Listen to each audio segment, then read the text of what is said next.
Miss Marple and the Lifeless Traveller's Boat. Welcome back, dear friends. How lovely it is to see you here again at Warm Chapters. I'm Thomas, and I'll be your companion as the evening gently fades.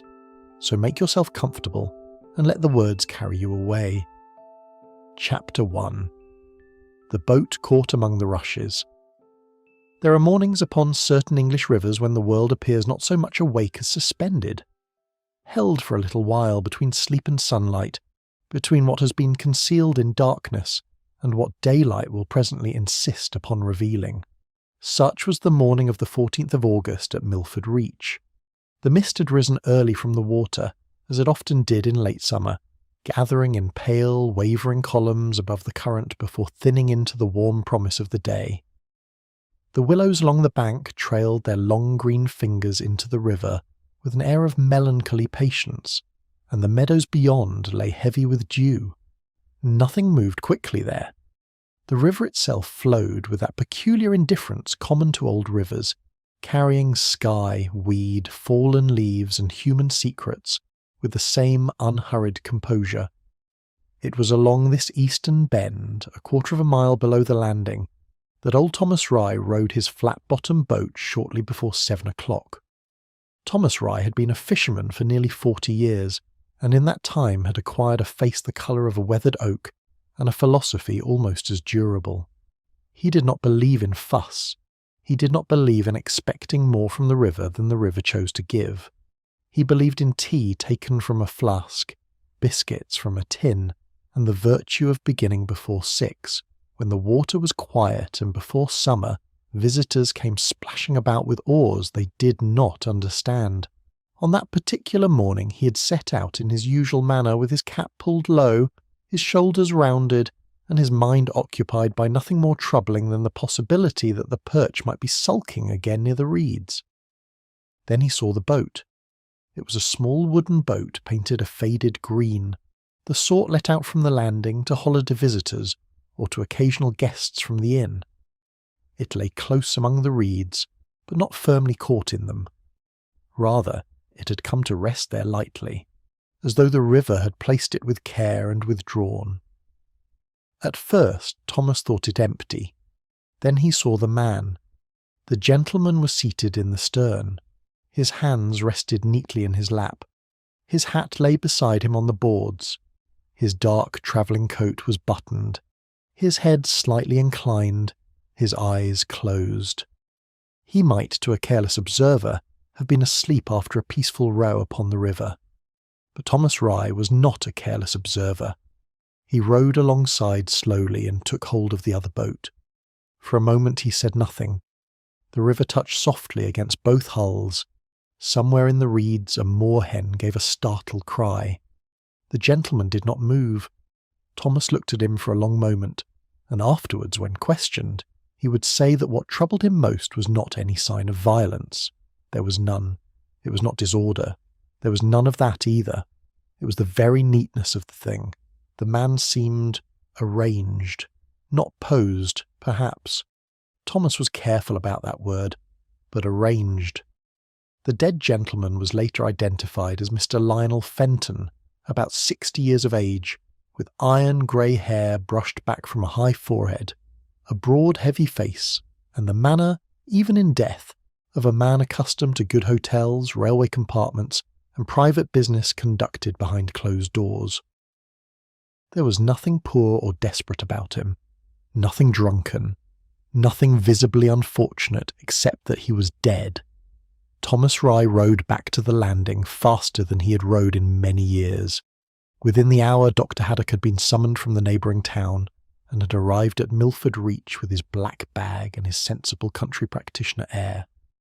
Dr. Haddock had seen many deaths, and was not inclined to dramatise them. He examined Mr. Fenton thoroughly, listened to what Thomas had found, inspected the boat, and gave his opinion with professional certainty. A sudden collapse of the heart. There were no marks of injury, no signs of struggle, no evidence that the gentleman had been attacked, restrained, or interfered with.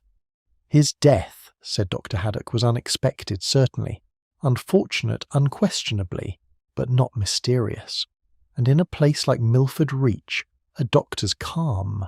Opinion carries weight. The constable accepted it. The villagers repeated it. Mrs. Calworth at the Anchor and Bells, where Mr. Fenton had been staying for 4 days, said it was a mercy he had looked so peaceful.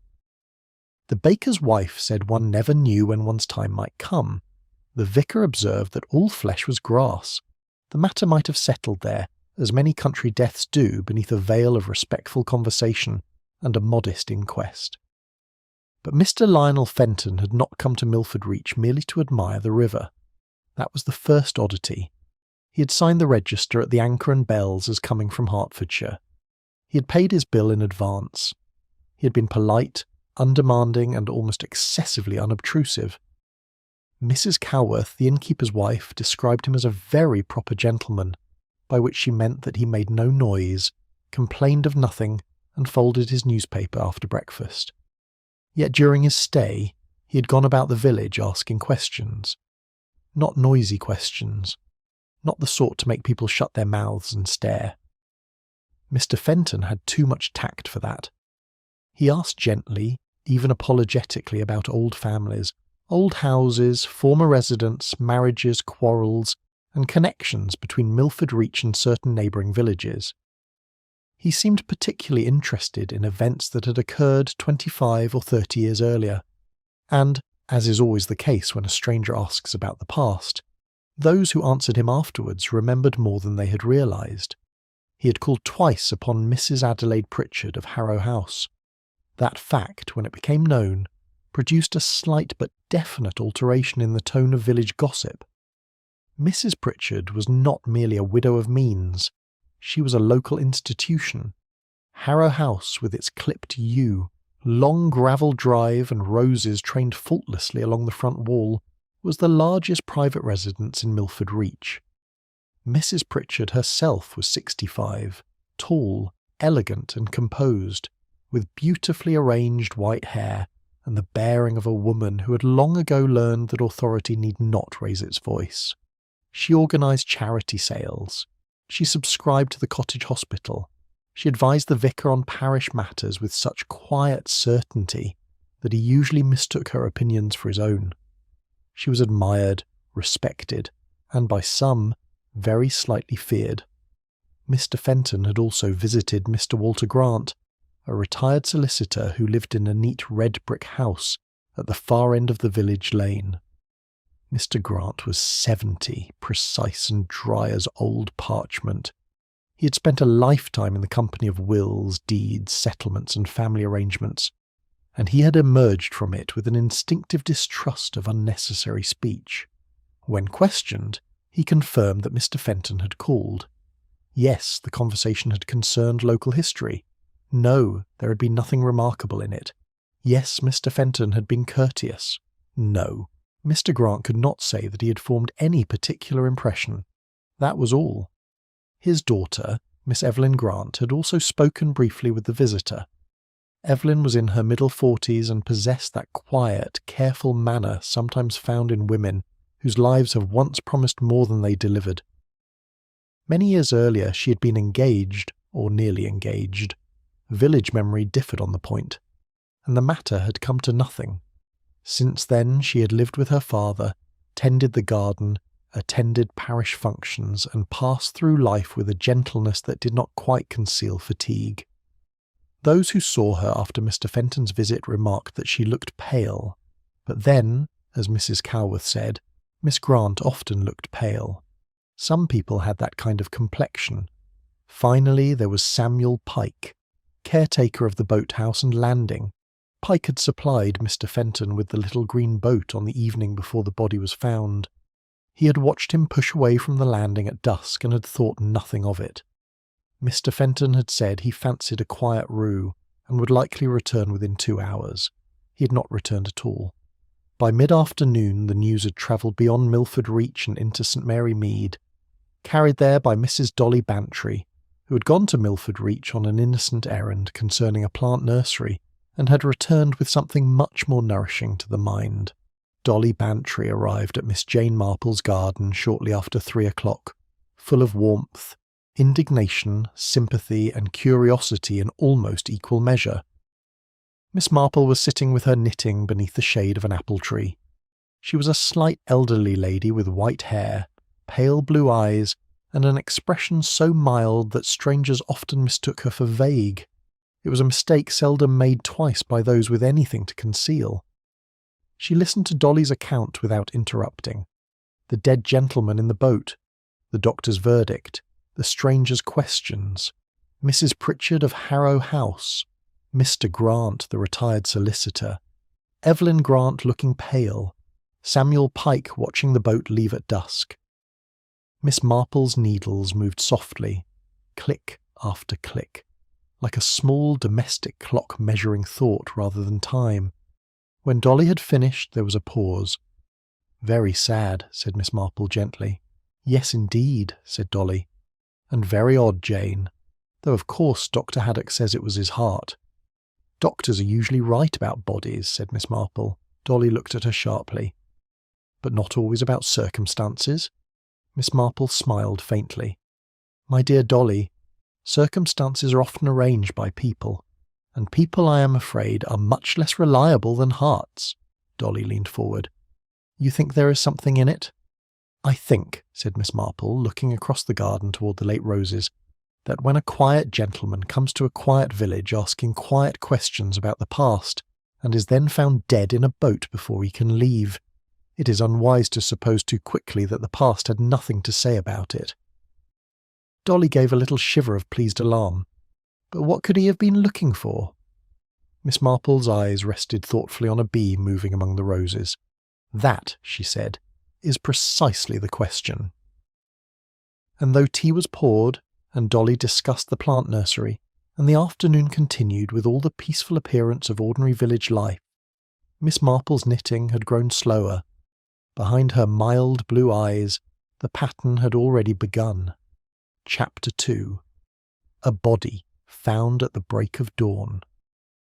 Milford Reach had not enjoyed a sensation for several years, and consequently it treated Mr. Fenton's death with all the outward solemnity and inward excitement proper to such an occasion. People lowered their voices when they spoke of it, though not always enough to prevent being overheard. At the post office, the phrase "poor gentleman" was repeated with such frequency that it began to sound less like pity than a password. At the bakery, where village opinion was needed as thoroughly as the morning bread, Mrs. Coworth's account of Mr. Fenton's habits was received with grave and eager attention. He had taken tea at 4:30. He had preferred toast lightly done. He had written letters in the small dining room. He had asked for directions to Harrow House. He had not seemed ill. This last point was repeated most often. Mr. Fenton had not seemed ill. Miss Marple walked to Milford Reach on the Wednesday morning, 2 days after Thomas Rye had found the body. She went on foot by the river path, partly because the morning was fine and partly because walking gave other people an opportunity to speak without feeling that they had been formally questioned. Miss Marple had long ago discovered that direct interrogation frequently produced direct falsehoods, whereas a little admiration of roses, river views, or the weather often opened quite unexpected doors.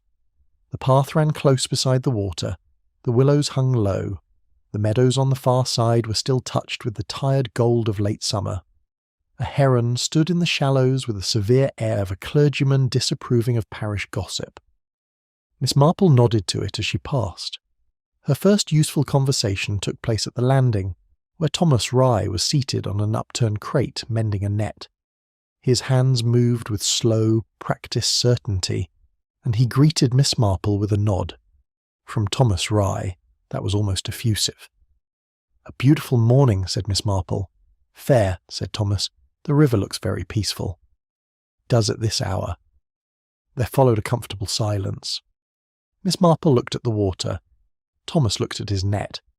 Neither appeared to expect anything from the other, which is often the best beginning to a conversation. "I heard," said Miss Marple at last, "that you had a rather unpleasant discovery on Monday." Thomas stopped mending. He did not answer immediately.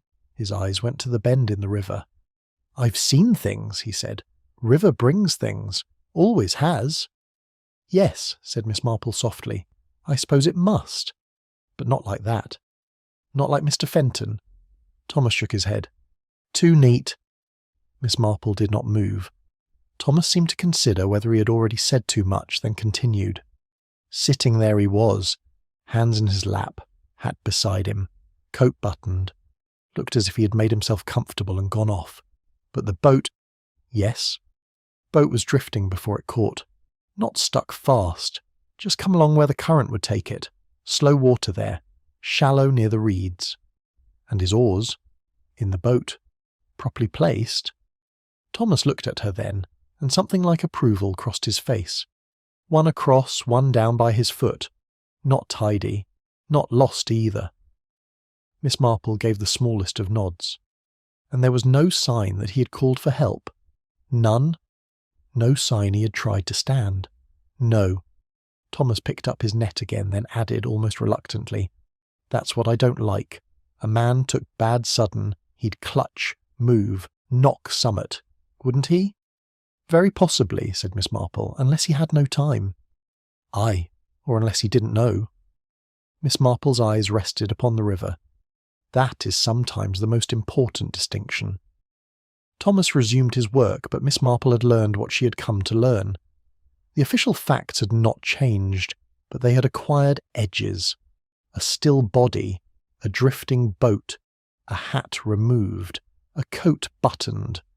Oars not quite where a tidy man might have left them, yet not cast aside in panic. Each detail by itself meant very little. Together they waited. Her next call, though it could hardly be called a call, was at the boathouse. Samuel Pike was scraping the underside of one of the smaller boats with grim concentration. He looked up as Miss Marple approached, then down again, as though her presence had been registered but not yet judged relevant. "Good morning," said Miss Marple pleasantly. "You must have a great deal of work at this time of year." "Enough. People enjoy the river. People don't understand the river." "No," said Miss Marple. "I suppose visitors especially can be rather troublesome." Pike gave a short sound that might have been agreement. "Mr. Fenton now," said Miss Marple. "Was he troublesome?" Pike stopped scraping. "No." "He handled the boat well?" "Well enough. Had rowed before." "That is interesting." Pike straightened a little, wiping his hands on a rag. He had a weathered face, guarded eyes, and the careful manner of a man accustomed to noticing things without being thanked for it. "He wasn't one of those gentlemen who fight the oars," he said. "Took them proper, pushed off clean." "And did he seem quite himself?" "How would I know what himself was?" Miss Marple accepted the correction with a mild inclination of her head. "Of course. I only wondered whether he seemed ill or anxious." Pike considered this for some time. Not ill. Anxious? No. There was another pause. "Settled," said Pike at last. Miss Marple looked at him with interest. Settled? Like a man who'd made up his mind. That is a very exact word. Pike appeared slightly embarrassed by having been exact. "He thanked me for the boat," he said. "Said he might be back in a couple of hours. Fine evening," he said. "Quiet row," he said. "And was anyone else about?" "Not at the landing." "Not at all?" "Not that I saw." It was a cautious answer. Miss Marple noticed cautious answers. "And the boat he took," she said.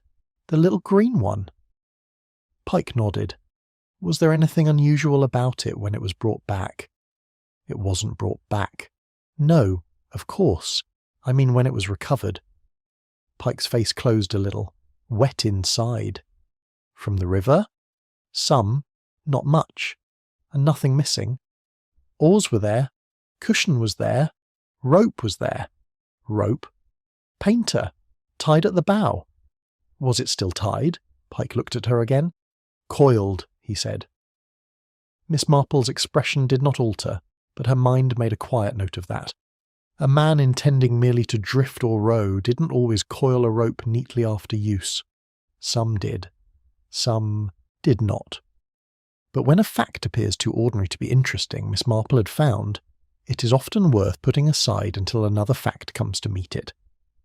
From the boathouse she went on into the village, where she entered the bakery and bought a small loaf and a packet of almond biscuits. The biscuits, in her private opinion, were better than those sold in St Mary Mead, though she would not have said so publicly. Mrs. Calworth was there, as Miss Marple had expected. The innkeeper's wife was speaking to the baker's wife in that careful tone used by persons who are determined not to gossip and therefore repeat everything with additional emphasis on accuracy. He was quiet, Mrs. Calworth was saying. Very quiet, but not secretive. That's the difference, isn't it? A secretive gentleman makes one uneasy. Mr. Fenton was only private. Miss Marple examined the biscuits. He had his breakfast regular, continued Mrs. Calworth. Read the Times when it came, went out every day around 10 or shortly after, and was back before dinner, except on the last evening, of course. Wrote letters, too. Letters? Asked the baker's wife. Well, I suppose they were letters. Papers, at any rate. He had a leather case with him. Miss Marple turned slightly. A leather case is very useful when travelling, she observed. Mrs. Calworth, who knew Miss Marple by sight and reputation as a pleasant elderly lady from St Mary Mead, smiled. That is true, miss, and Mr. Fenton was most particular with his. Kept it beside him at meals, he did. Not up in his room as many gentlemen would. Indeed, said Miss Marple. Oh, not in any suspicious way, said Mrs. Calworth quickly. Only careful. Some people are careful by nature. Yes, said Miss Marple, especially if they are carrying something important. There was a little pause. Mrs. Calworth busied herself with her gloves. He asked me about Mrs. Pritchard, she said after a moment. On his second day. Did he? Asked if Harrow House was easy to find. I said everyone knew Harrow House. And he said, yes, I imagine they would. The baker's wife leaned forward. What did he mean by that? I don't know, said Mrs. Calworth. He said it quietly, not sarcastic. Sad, perhaps. Miss Marple paid for her loaf. And did he seem different after visiting Mrs. Pritchard? Mrs. Calworth's fingers tightened very slightly on the counter. Different? Only tired, perhaps. Yes, said Mrs. Calworth. Tired. That would be the word. But Miss Marple thought that Mrs. Calworth had chosen the word rather than found it. She walked back through the village by the road instead of the river path, which took her past Harrow House. She did not stop at once. Miss Marple was not a woman to force an entrance where the door of circumstance had not yet opened. Harrow House stood well back from the lane, handsome and assured, with a gravel drive curved between clipped yews and a garden maintained with almost severe perfection. The roses along the wall were splendid. Late dahlias glowed in the beds. Everything had been arranged to suggest taste, order, and permanence. Miss Marple paused at the gate and admired the flowers. Behind one of the upper windows a curtain stirred. It might have been the breeze. It might have been someone watching. Miss Marple moved on. Mrs. Adelaide Pritchard, she thought, would require careful handling.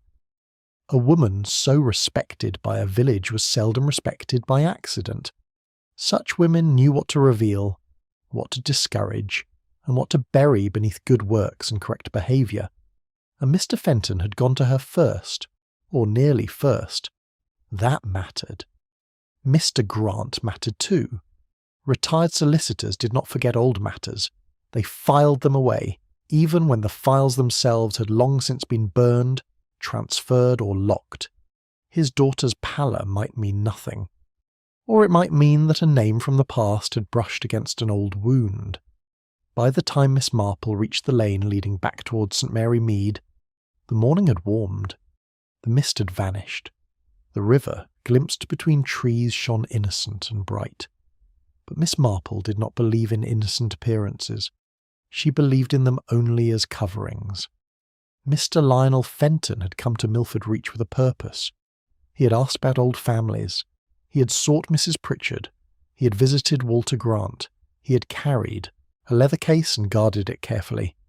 He had gone out upon the river in the evening, calm and settled, as Samuel Pike had said, like a man who had made a decision. By morning he was dead. The doctor had seen no violence. Thomas Rye had seen too much neatness.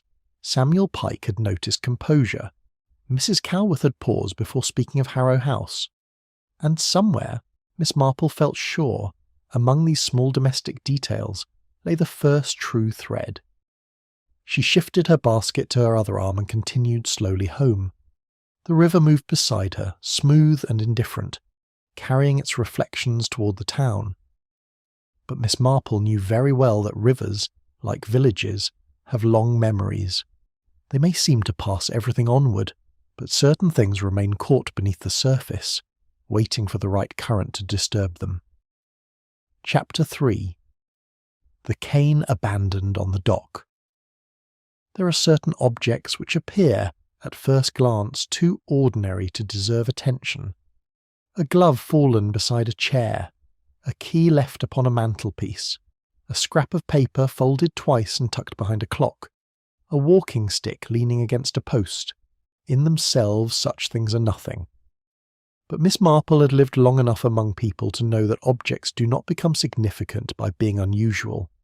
They become significant by being found in the wrong place, at the wrong time, or in the wrong manner. Human beings are careless in revealing themselves, but rarely in the grand ways they imagine. It is nearly always in the little arrangements of ordinary life that the truth first begins to show. And so Miss Marple had continued to think about Mr. Lionel Fenton's walking stick. Dolly Bantry had mentioned it almost in passing, as Dolly often mentioned the very things that mattered most, with the air of someone hurrying on to something more exciting. The stick had been found at the landing. It had not been in the boat with Mr. Fenton. It had not been recovered from the river. It had not been discovered lying carelessly in the mud. It had been leaning against a post. That had stayed with Miss Marple. On Friday morning she returned to Milford Reach. Her declared purpose was to post a letter, which was entirely true. Miss Marple was much too scrupulous to invent false errands, when a real one could be used to better effect.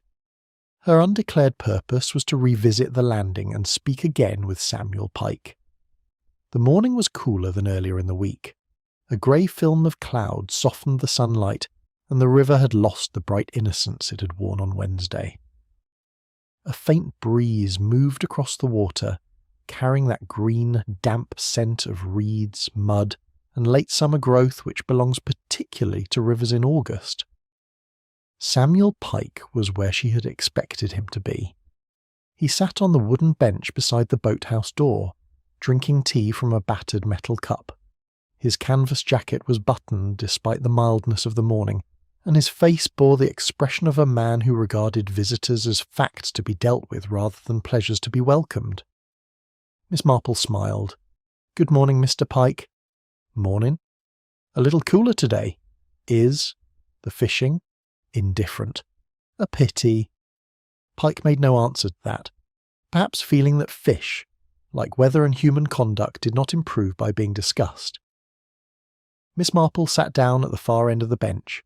She did this with perfect ease, as though it were the most natural arrangement in the world that an elderly lady from St. Mary Mead and a taciturn boatman should sit together by a river discussing nothing in particular. For a little while they watched the water. Then Miss Marple said, "I have been thinking about the walking stick." Pike turned his head slowly. "The stick?" "Yes, Mr. Fenton's walking stick. Constable took it. I imagined he would. Likely in some office now. No use to anyone." "No," said Miss Marple. "Not as a stick, perhaps." Pike gave her a sideways look. Miss Marple folded her gloved hands in her lap. "What interests me is not the stick itself, but where it was found. You told the constable, I believe, that it had been left here." "Against the post." "Which post?" Pike set down his cup and stood. He moved to the edge of the landing and indicated the near post on the left-hand side, facing the river. It was a thick oak post, worn smooth by ropes, hands, weather and time. "There," Miss Marple came to. "Stand beside him." "Not lying down?" "No." "Not fallen?" "No. Leaning." "As if placed there deliberately?" "That's what I said." "At what sort of angle?"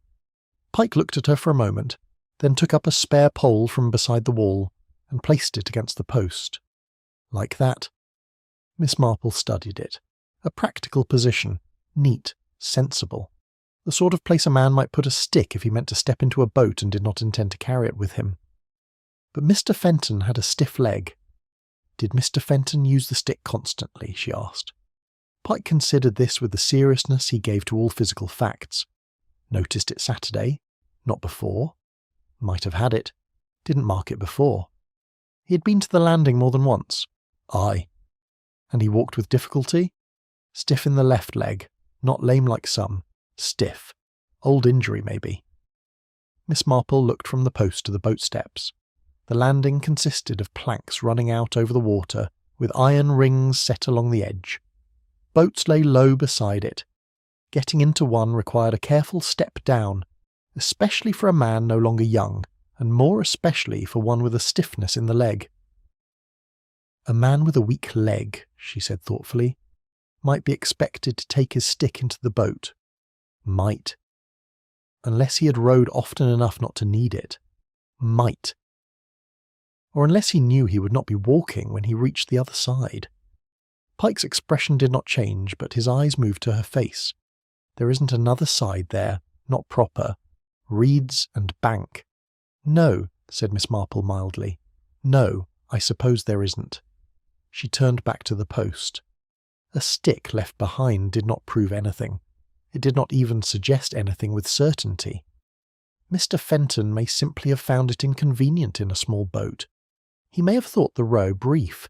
He may have intended to return to the landing and collect it. Yet the neatness of it troubled her. The stick had not been forgotten in haste. It had been set aside, like the hat in the boat, like the hands in the lap, like the buttoned coat. So many small acts of order surrounding a death which was said to have been sudden. After a while she said, I believe Mr. Fenton spoke with Mrs. Pritchard here, near the Boathouse, on Sunday. Something in Pike's posture altered. It was a small alteration, a stiffening of the shoulders, a closing of the mouth. Nothing that would have been apparent to a careless person. But Miss Marple was not careless. I wasn't listening, he said. No, of course not. Had work to do. I'm sure you had. Storage locker wanted clearing. Did it? Does every month. Whether it needs it or not? Pike looked at her. For the first time there was the faintest suggestion of unwilling amusement in his face. Aye. So you were on the far side of the boathouse? That's right. But you knew they were speaking. Saw them? Together? By the corner there. He nodded toward the side wall of the boathouse, where a narrow strip of gravel lay between the building and the path. Were they there long? Some minutes. Did they seem to be arguing? I said I wasn't listening. Of course, said Miss Marple, but one need not hear words to notice an argument. Pike picked up his cup again, though he did not drink from it. Voices low. Both of them? Aye. Mrs. Pritchard is a composed woman, I understand. Always. There was a pause. Miss Marple waited. One of her great gifts was the ability to leave silence alone. Most people are terrified of silence and hurry to fill it. Miss Marple never hurried. She knew that a silence, properly respected, often drew out more truth than a question. At length, Pike said, She was composed when she went. Yes, but she was working at it. Miss Marple's eyes became very gentle. That is a useful distinction. Pike looked uncomfortable, as though he regretted having made it. She's a lady. Yes, said Miss Marple. Ladies often have the most practice. Pike made no answer. A little later, without any formal arrangement, he offered tea from his tin, and Miss Marple accepted. It was strong, overbrewed, and not entirely pleasant, but she drank it with gratitude. When she rose to leave, she thanked him not only for the tea, but for his exactness. Exactness is a much underrated virtue, she said. Pike gave a short grunt. Facts are facts. Yes, said Miss Marple, though people do their best with them. She walked back toward the village by the lane. As she went, she thought about composure. It was a quality often praised, and sometimes rightly. There was the composure of a settled conscience. There was the composure of courage. There was the composure of people who had suffered much, and learned not to waste themselves in visible disturbance. But there was also another kind, the composure of a person determined not to be seen as afraid. Mrs. Adelaide Pritchard, Miss Marple suspected, belonged to that last category.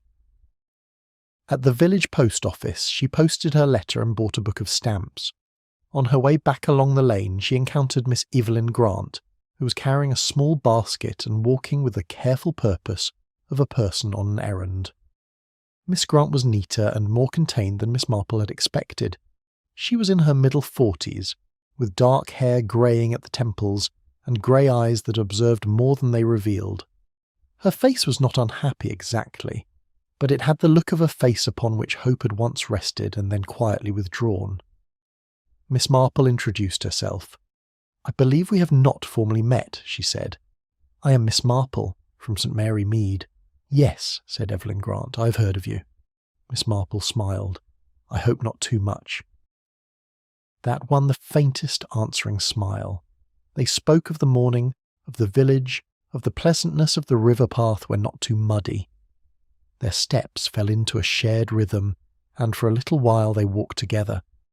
Then Miss Marple said, "This sad business of Mr. Fenton must have been a shock to Milford Reach."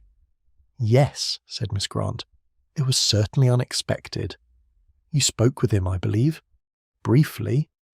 "And found him pleasant?" "Very. Reserved, but pleasant. He had good manners." "That is sometimes a comfort," said Miss Marple, "especially when someone is asking uncomfortable questions." Miss Grant looked at her. Miss Marple's face was mild.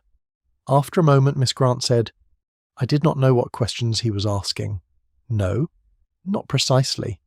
"But you knew there were questions?" Evelyn Grant looked ahead along the lane. Her basket shifted slightly in her hands. "He gave that impression." "Of a man searching for something?" "Yes." "Something lost?" "Perhaps, or something hidden." Miss Marple did not reply. Miss Grant's voice remained even, but her fingers tightened around the basket handle. "I had the impression," she said carefully, "that whatever had brought him here mattered to him a great deal, and also that it might matter rather too much to certain other people.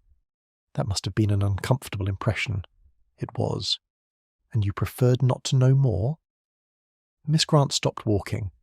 They had reached the corner where the lane divided, one path leading toward the river road, the other toward the Grant house. "I am not sure," she said, "that preferring not to know is the same as not knowing." Miss Marple looked at her kindly. "No," she said, "it very seldom is." For a moment Miss Grant seemed on the point of saying more. Then she drew back into herself. "I must go," she said. "Of course." They parted with polite words, but Miss Marple continued on her way with her mind fully awake. Evelyn Grant knew something, or feared something, or had recognised in Mr. Fenton's questions the outline of a story she had hoped would remain undisturbed. The distinction mattered. Knowledge from observation was one thing, knowledge from memory another, knowledge from personal involvement another still. And the walking stick remained in Miss Marple's thoughts. It had been left neatly at the landing by a man said to be calm and resolved. A man who had gone out upon the river without the aid he used upon land. A man who had rowed into the evening and not returned alive. Miss Marple did not yet know what Mr. Lionel Fenton had come to settle, but she was beginning to believe that, in some private and tragic sense, he had settled it before he died.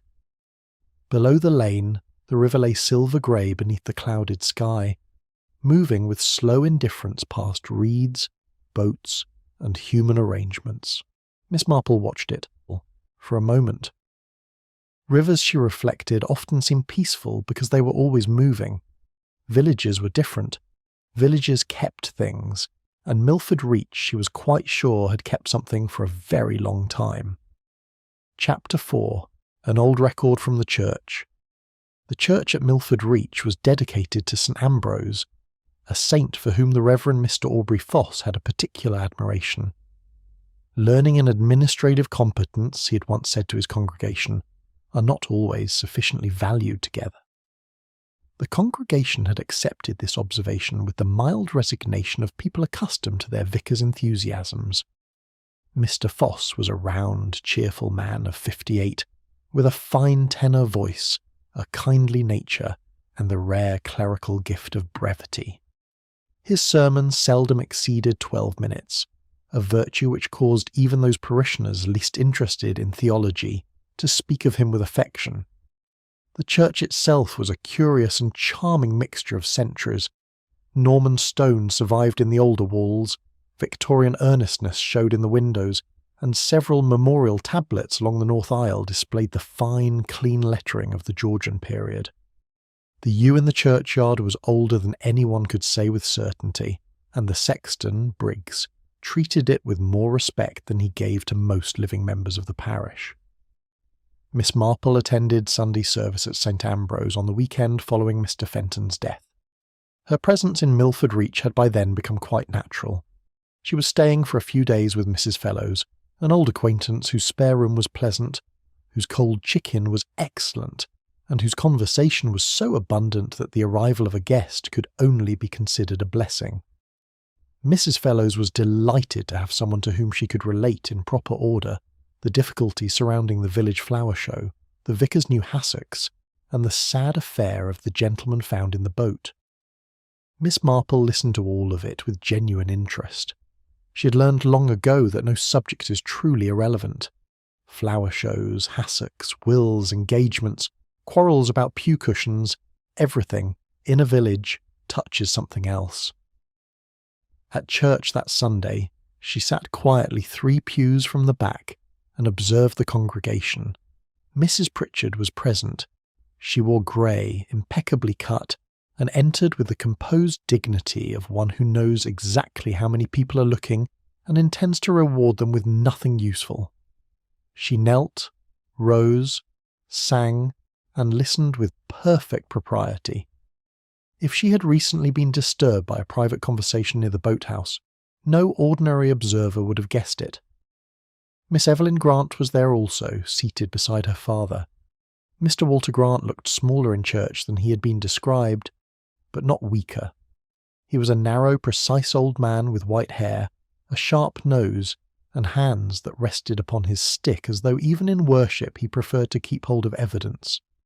His daughter sat beside him with her prayer book open, her expression calm, though Miss Marple noticed that she did not once turn her head in Mrs. Pritchard's direction. That too was something. After the service, Mr. Foss shook hands at the door with conscientious warmth. He greeted Miss Marple as a visitor of sense, which was how he preferred to regard elderly ladies until proven otherwise.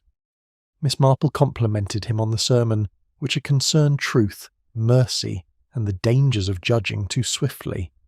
A very suitable theme, she said. Mr. Foss smiled. One hopes all themes are suitable in church. Yes, said Miss Marple, though some become more pointed than others. He looked faintly puzzled, but pleased. When the congregation had dispersed, Miss Marple lingered inside under the pretext of admiring the memorial tablets. They were, in fact, worth admiring. She had no objection to pretexts that were also true. Mr. Foss returned from a brief discussion with Briggs concerning the South Gate, and found her studying a tablet commemorating 3 generations of the Elliston family. Fine lettering, said Miss Marple. Very fine, said Mr. Foss. 18th century. We are fortunate in several of our tablets. And in your records too, I imagine. Oh yes, said the vicar, brightening. The registers are quite good, earlier than many neighbouring parishes. How fortunate. I always think parish registers are rather touching. All those births and marriages and deaths. Quite ordinary lives, and yet not ordinary at all to the people living them. Mr. Foss's face softened. Exactly so. I understand Mr. Fenton took an interest in them. The vicar's expression altered. Not dramatically, but enough. Cheerfulness gave way to a more cautious pastoral solemnity. Yes, he said, he did. He visited the church? Twice. The first time he merely looked about. Many visitors do. On the second occasion he asked whether he might consult the registers. And you allowed him? Naturally, provided care was taken. He seemed a serious man, not a mere curiosity seeker. Did he say what he was looking for? No. But he found something? Mr. Foss hesitated. Miss Marple waited. "I cannot say that with certainty," he replied. "I did not look over his shoulder. That would have been discourteous. But he was consulting the marriage registers." "From what period?" "Roughly the early part of the century, the 1900s, perhaps into the 20s. He spent some time over those volumes." "And afterwards?" The vicar's fingers moved absently over the edge of a prayer book lying on the pew. "He made a note in a small pocket book. I noticed that much. And when he closed the register, he seemed, yes, confirmed." It was an interesting word. "Confirmed," repeated Miss Marple. "Yes." As though he had not discovered something unexpected, but had verified something he had already believed to be true. Miss Marple nodded slowly. "That is often much more dangerous." Mr. Foss looked surprised. "Dangerous?" "Emotionally dangerous, I mean," said Miss Marple gently. "People may live for years with suspicions, but proof is another matter." The vicar considered this and seemed troubled by it. "I wish," he said, "that I had asked whether I could assist him further. He may not have wanted assistance. No, he was very courteous, but private." "Private people often are courteous," said Miss Marple. "It is one of their defences." Before leaving, she admired the font, which she had not yet done and which deserved attention, being a solid 12th century piece of considerable character. Mr. Foss was gratified. Clergymen, like gardeners, are pleased when the right things are noticed. Miss Marple walked back to Mrs. Fellowes' house by way of the older village lane. Low cottages stood behind deep gardens. Hollyhocks leaned over walls. Somewhere a dog barked without conviction. The church bell, having completed its duty, left the morning in a silence that felt almost expectant. Marriages. That was the new word around which her thoughts arranged themselves. Mr. Fenton had come asking about old families and old connections. He had visited Mrs. Pritchard. He had spoken to Walter Grant. He had consulted marriage registers from decades ago and had found or confirmed something there. A marriage, Miss Marple knew, could be a joyful event, a practical arrangement, a rescue, a betrayal, or a weapon. In villages, marriages were rarely forgotten, especially unsuitable ones, sudden ones, secretive ones, or ones that didn't happen when everyone expected they should. The public record often preserved the bare fact. Village memory preserved the wound. She thought she knew the sort of story into which Mr. Fenton had stumbled. Or perhaps not stumbled, perhaps followed deliberately. After luncheon, during which Mrs. Fellowes provided cold chicken, a very good potato salad, and a detailed account of the scandalous judging in the sweet pea class at the last flower show, Miss Marple prepared to call upon Miss Evelyn Grant. She had sent a note the previous afternoon, phrased with the tactful simplicity of a woman seeking only to continue a pleasant conversation. Miss Grant had replied promptly. The promptness interested Miss Marple. It suggested not eagerness, but decision. The Grant house stood at the far end of the village lane. It was neat, well kept, and modestly dignified, with a garden that had clearly received more care than money. The beds were orderly. The lavender had been cut back at the proper time. A climbing rose by the porch was tied in with expert hands. Miss Grant admitted her into a sitting room that immediately told Miss Marple a great deal. It was comfortable but not indulgent. The books had been read. The flowers were fresh, but arranged without display. The curtains were good quality, though old. The furniture had been polished because it was cared for, not because visitors were expected. It was a room managed by a woman of intelligence, restraint, and limited means. "My father is resting after luncheon," said Miss Grant. "It is his habit." "Very sensible," said Miss Marple. There was, she noticed, a slight lightening in Evelyn's face when she said it. Not dislike, not even impatience, but relief. They spoke first of ordinary things. Mrs. Fellowes, whom Miss Grant described with dry accuracy as a lady of great narrative endurance. The church, the weather, the river.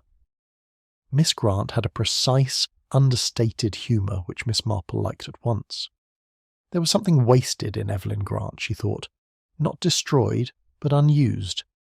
A capable woman narrowed by circumstance, by duty, and perhaps by an old disappointment which others had long since filed away as a romantic anecdote. At length the conversation turned to Mr. Fenton. It did so naturally, as Miss Marple had intended it should. Miss Grant did not seem surprised. "I have been thinking," she said, "about what I told you on Friday." "Yes?" "I was not as helpful as I might have been." "My dear, no one is obliged to be helpful in matters that may cause distress. That is kind of you, but it is not quite the point." Miss Marple waited. Evelyn Grant sat very still, her hands folded in her lap. When she spoke again, her voice had the careful steadiness of a woman who'd rehearsed the truth and now intended to say it accurately. "I believe I know something about the marriage Mr. Fenton was asking after." Miss Marple did not interrupt. "My father knew something about it," said Evelyn, "and there were times, years ago, when I understood rather more of my father's professional affairs than he realised. Papers left open, names mentioned, letters received. One learns not to appear to notice, but one notices." "Yes," said Miss Marple softly, "one does." Evelyn looked toward the window. Afternoon light lay in quiet bars across the carpet. It was a long time ago. There was a young woman in the village. She was connected in a domestic capacity with a family of some standing. "Not your family?" "No," said Evelyn quickly, "not ours." Miss Marple accepted the correction. She was pleasant, capable, and I believe rather pretty. She formed an attachment. "With someone above her station?" asked Miss Marple. Evelyn's mouth tightened slightly. "That is how it would have been put." "And how would you put it?" "With someone better protected than she was." The room seemed very quiet. Miss Marple's eyes rested gently upon her. Evelyn continued. "For a time, the attachment was convenient. Then it became inconvenient. When it could no longer be continued and could no longer be hidden, the young woman was sent away. The matter was managed. That is often the word used. Yes, managed. The disgrace attached to her. Not to him, not to the family, not to those who had encouraged silence because silence suited them." There was no bitterness in Evelyn's voice. That made the words more bitter, not less. "Did she marry?" asked Miss Marple. "I do not know that she married then. Perhaps later, perhaps not at all. But she had a child." "A son?" "Yes." Miss Marple's hands were still. "And she wrote to your father?" Evelyn looked at her quickly. "You knew?" "I guessed." "Yes. She wrote to him. Not angrily. That was the extraordinary part. She did not ask for money. She did not threaten exposure. She wrote because my father had handled certain legal matters for the family concerned, and because she believed he had at least treated her honestly. She wanted the record kept straight somewhere. She said the boy was well. She said she did not intend to trouble anyone. She asked only that someone should know the truth." "Did your father keep the letter?" "I do not know." "But you think he did?" "Yes." A faint dry smile touched Evelyn's face. "My father is not a man who destroys documents. He has always regarded paper as safer than memory, though I am not sure paper has always been safer for everyone else." "And Mr. Fenton?" Evelyn was silent for a moment. "I think he was the son." Miss Marple said nothing. "I cannot prove it," Evelyn continued, "but I think he came here to learn who his father was, or to confirm it. Perhaps he already knew part of the story from his mother. Perhaps he had only names and dates, but he came with a purpose." "And after he confirmed it?" "He went to Mrs. Pritchard." "Yes," said Miss Marple. Evelyn looked down at her hands. "The family," she said quietly, "was hers." For the first time, the room no longer felt merely quiet. It felt enclosed, as though the past, having been invited in, had taken a chair and settled there. Miss Marple spoke very gently. "Was the man still alive?" "No." "Mrs. Pritchard's husband?" "I believe so." There it was. Not yet proof, not yet full truth, but a shape, clearer now, and darker. Lionel Fenton, the courteous gentleman from Hertfordshire, had come to Milford Reach not as a tourist, not as a casual antiquarian, not as a man with a mild interest in parish history. He had come following the trace of his own beginning, a mother sent away, a son unacknowledged, a respectable family protected by silence, a widow of local standing who had perhaps believed the whole matter buried with her husband and with time. And then Mr. Fenton had appeared with questions. "Did Mrs. Pritchard know of the child?" asked Miss Marple. "I do not know." "But you suspect?" Evelyn's answer came quietly. "I suspect Mrs. Pritchard has always known more than she allowed anyone else to know." Miss Marple rose some time later and thanked Miss Grant for her honesty. At the door, Evelyn said, "Do you think Mr. Fenton's death was natural?" Miss Marple looked out toward the neat garden, where the late afternoon light touched the lavender and the tide rose by the porch. "I think," she said, "that natural deaths may occur at very unnatural moments." Evelyn's face paled slightly. "And I think," Miss Marple added, "that one must be very careful before accusing the dead past of having no influence upon the living present." She walked back to Mrs. Fellowes' house in the long golden light of late afternoon. The yew tree cast a deep shadow across the churchyard gate. Beyond the houses the river showed in brief silver glimpses, calm as ever, indifferent as ever. But the story was no longer formless. A young woman dismissed, a child borne away from the village, a letter to a solicitor, a parish register consulted, a widow of immaculate composure, a man found dead in a boat after he had, perhaps, discovered the truth of who he was. Miss Marple knew now that she must speak with Mr. Walter Grant. Old solicitors kept papers, old villages kept memories, and somewhere between the two she felt certain Lionel Fenton had found the answer that brought him to the river. Chapter 5. A Rattling Cup in the Sitting Room. There are visits which are paid for perfectly proper social reasons, and visits which are paid for quite another reason altogether, though they wear the manners, gloves, and mild conversation of the first. Miss Marple had become, over many years, exceedingly accomplished in both kinds. The call she paid upon Mrs. Adelaide Pritchard at Harrow House on Monday afternoon belonged firmly to the second variety. Outwardly, it was nothing more than a polite visit from an elderly lady staying in the village with Mrs. Fellowes. Inwardly, it was an inquiry, delicate, patient, and almost entirely unannounced. That was often the best sort. She had asked Mrs. Fellowes with the most natural air in the world whether she happened to know Mrs. Pritchard. Mrs. Fellowes, who knew everyone within 4 miles and had formed opinions about most of them, replied that of course she knew Mrs. Pritchard, a very respectable woman, extremely good about the hospital sale, most generous when subscriptions were required, a little formidable perhaps. Not exactly warm, though one did not expect warmth from everyone, and certainly not from those who had spent so many years being looked up to. Monday afternoons, Mrs. Fellowes added, are when she receives. Not that everyone goes, of course, but one may. Miss Marple accepted this information with gratitude and stored it carefully away. At 3 o'clock that afternoon, she walked up the lane toward Harrow House. The yew hedge at the front was even more impressive at close quarters than it had appeared from the road. It was not merely clipped, it was disciplined, dense, dark, and geometrically faultless. It gave the entire property an air of old authority. Harrow House did not seem so much enclosed by the hedge as defended by it. Miss Marple paused at the gate for a moment. Some houses, she had always thought, absorbed the character of those who had governed them for a long time. Harrow House appeared handsome, controlled, and faintly disapproving. She rang. A parlour-maid of middle age admitted her with the quiet efficiency of someone long trained in the household's expectations. Miss Marple was shown into a drawing-room that confirmed everything she had suspected about Mrs. Pritchard. It was a large room, but not ostentatious. The furniture was good without being showy. The fireplace was flanked by bookcases containing a judicious mixture of proper literature and handsomely bound volumes that were perhaps admired more often than read.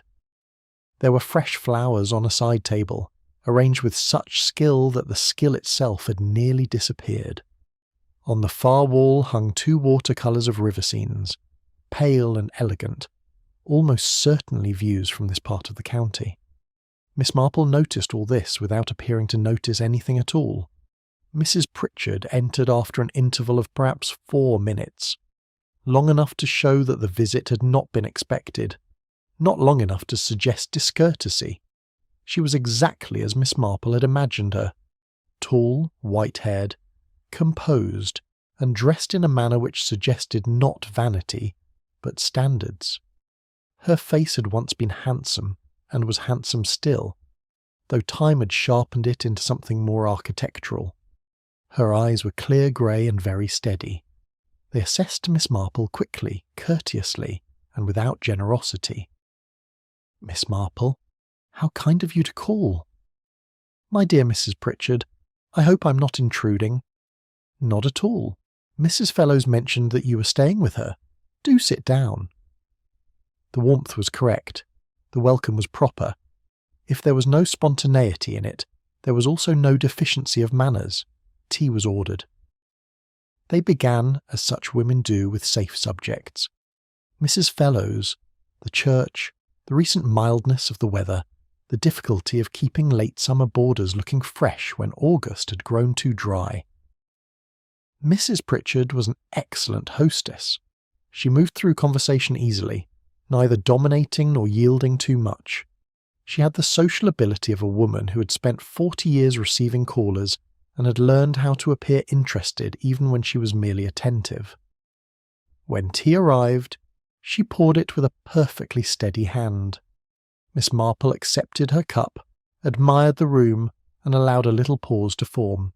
Then she said, "I have heard a little, of course, about the sad business of Mr. Fenton." The change in Mrs. Pritchard was almost nothing. Almost. Her face did not alter in any large or obvious way. There was no start, no gasp, no dramatic stiffening, only a fractional pause, a moment so small that it might have been missed entirely by anyone not waiting for it. But Miss Marple was waiting.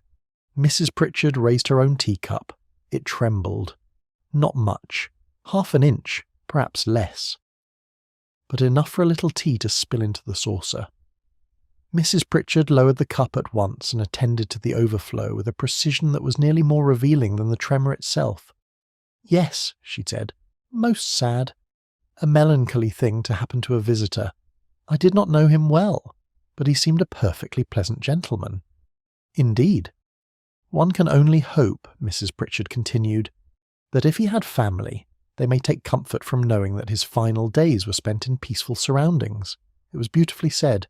Too beautifully, perhaps. The words had the finish of something prepared not in advance of this exact moment, but in advance of the possibility of such a moment. "A peaceful setting is a comfort," said Miss Marple gently. "Quite." Mrs. Pritchard smiled. "Have you walked along the river path while you were here? It is particularly lovely at this time of year." There it was, a change of subject, smooth as polished silver.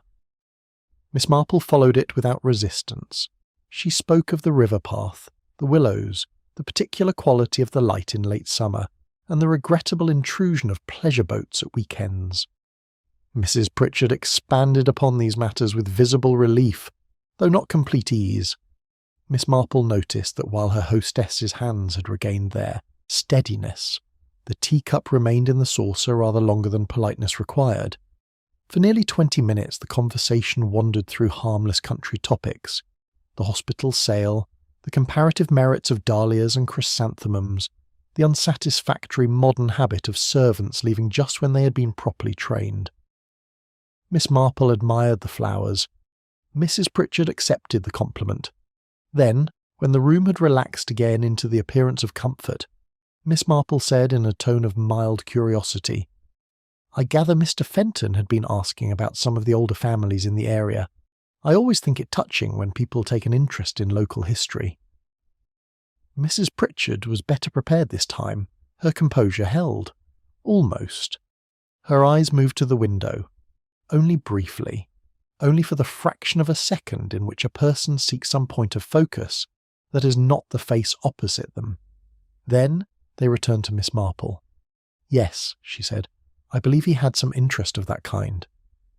"You spoke with him, I understand?" "Once or twice, quite briefly." "And were you able to help him?" "I'm afraid not. I'm not especially knowledgeable about local history." It was said fluently, smoothly, with the light, regretful tone of a hostess disclaiming expertise in some harmless antiquarian matter. But Miss Marple thought of Harrow House, of the old families, of Clara Voss, of a young woman sent away, of a child born elsewhere, and of Lionel Fenton arriving at Milford Reach with questions that had waited decades to be asked.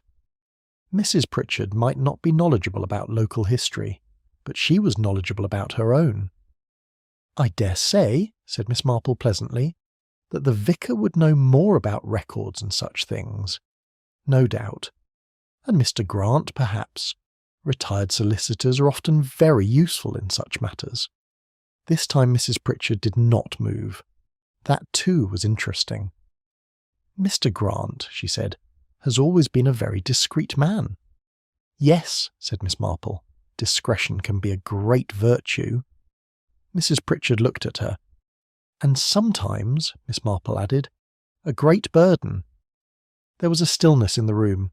It lasted no more than a second or two, but within it Miss Marple felt the past stir, not violently, not with confession, but with recognition. Mrs. Pritchard understood that they were no longer speaking only of Mr. Grant. Then Mrs. Pritchard smiled. "You put things very thoughtfully, Miss Marple. I have had a great deal of practice thinking about people. I imagine you have." The conversation moved on again. Mrs. Pritchard directed it, but less effortlessly now. A little too much grace had entered the movement. Miss Marple knew that kind of social performance very well. It was like watching a skilled dancer recover from a misstep. To the audience, nothing had happened. To the dancer, everything had. She did not press further. Pressure at the wrong time could make truth retreat. Mrs. Pritchard was a woman who had lived for many years with some private weight arranged carefully within her life. She had learned how to carry it. She had learned how to speak around it. She had perhaps even convinced herself that the arrangement was stable. But Mr. Lionel Fenton's arrival had disturbed that balance. A name, a question, a memory, and a teacup, trembling. Miss Marple finished her tea, admired the watercolours, complimented the flowers again, and rose to take her leave. Mrs. Pritchard accompanied her as far as the drawing-room door. "I hope you will enjoy the rest of your stay in Milford Reach," she said. "I am sure I shall," said Miss Marple. "It is such an interesting village." Mrs. Pritchard's smile was flawless. "Yes," she said, "though I should not have thought it unusually so." "Oh," said Miss Marple, "villages are always interesting. One only has to know where to look." For the first time, something like weariness crossed Mrs. Pritchard's face. It was gone almost at once. Outside, the late afternoon light had begun to lengthen across the lane. Swallows dipped low over the water meadows, swift and certain in their movements. Miss Marple walked slowly, as she always did when her thoughts were active. She thought of the cup trembling in Mrs. Pritchard's hand. She thought of the practised way the conversation had been turned. She thought of those eyes moving to the window, at the mention of Mr. Fenton's inquiries. Most of all, she thought not of fear exactly, and not of guilt exactly, but of memory. Memory was a dangerous thing. Unlike guilt, it didn't always demand judgment.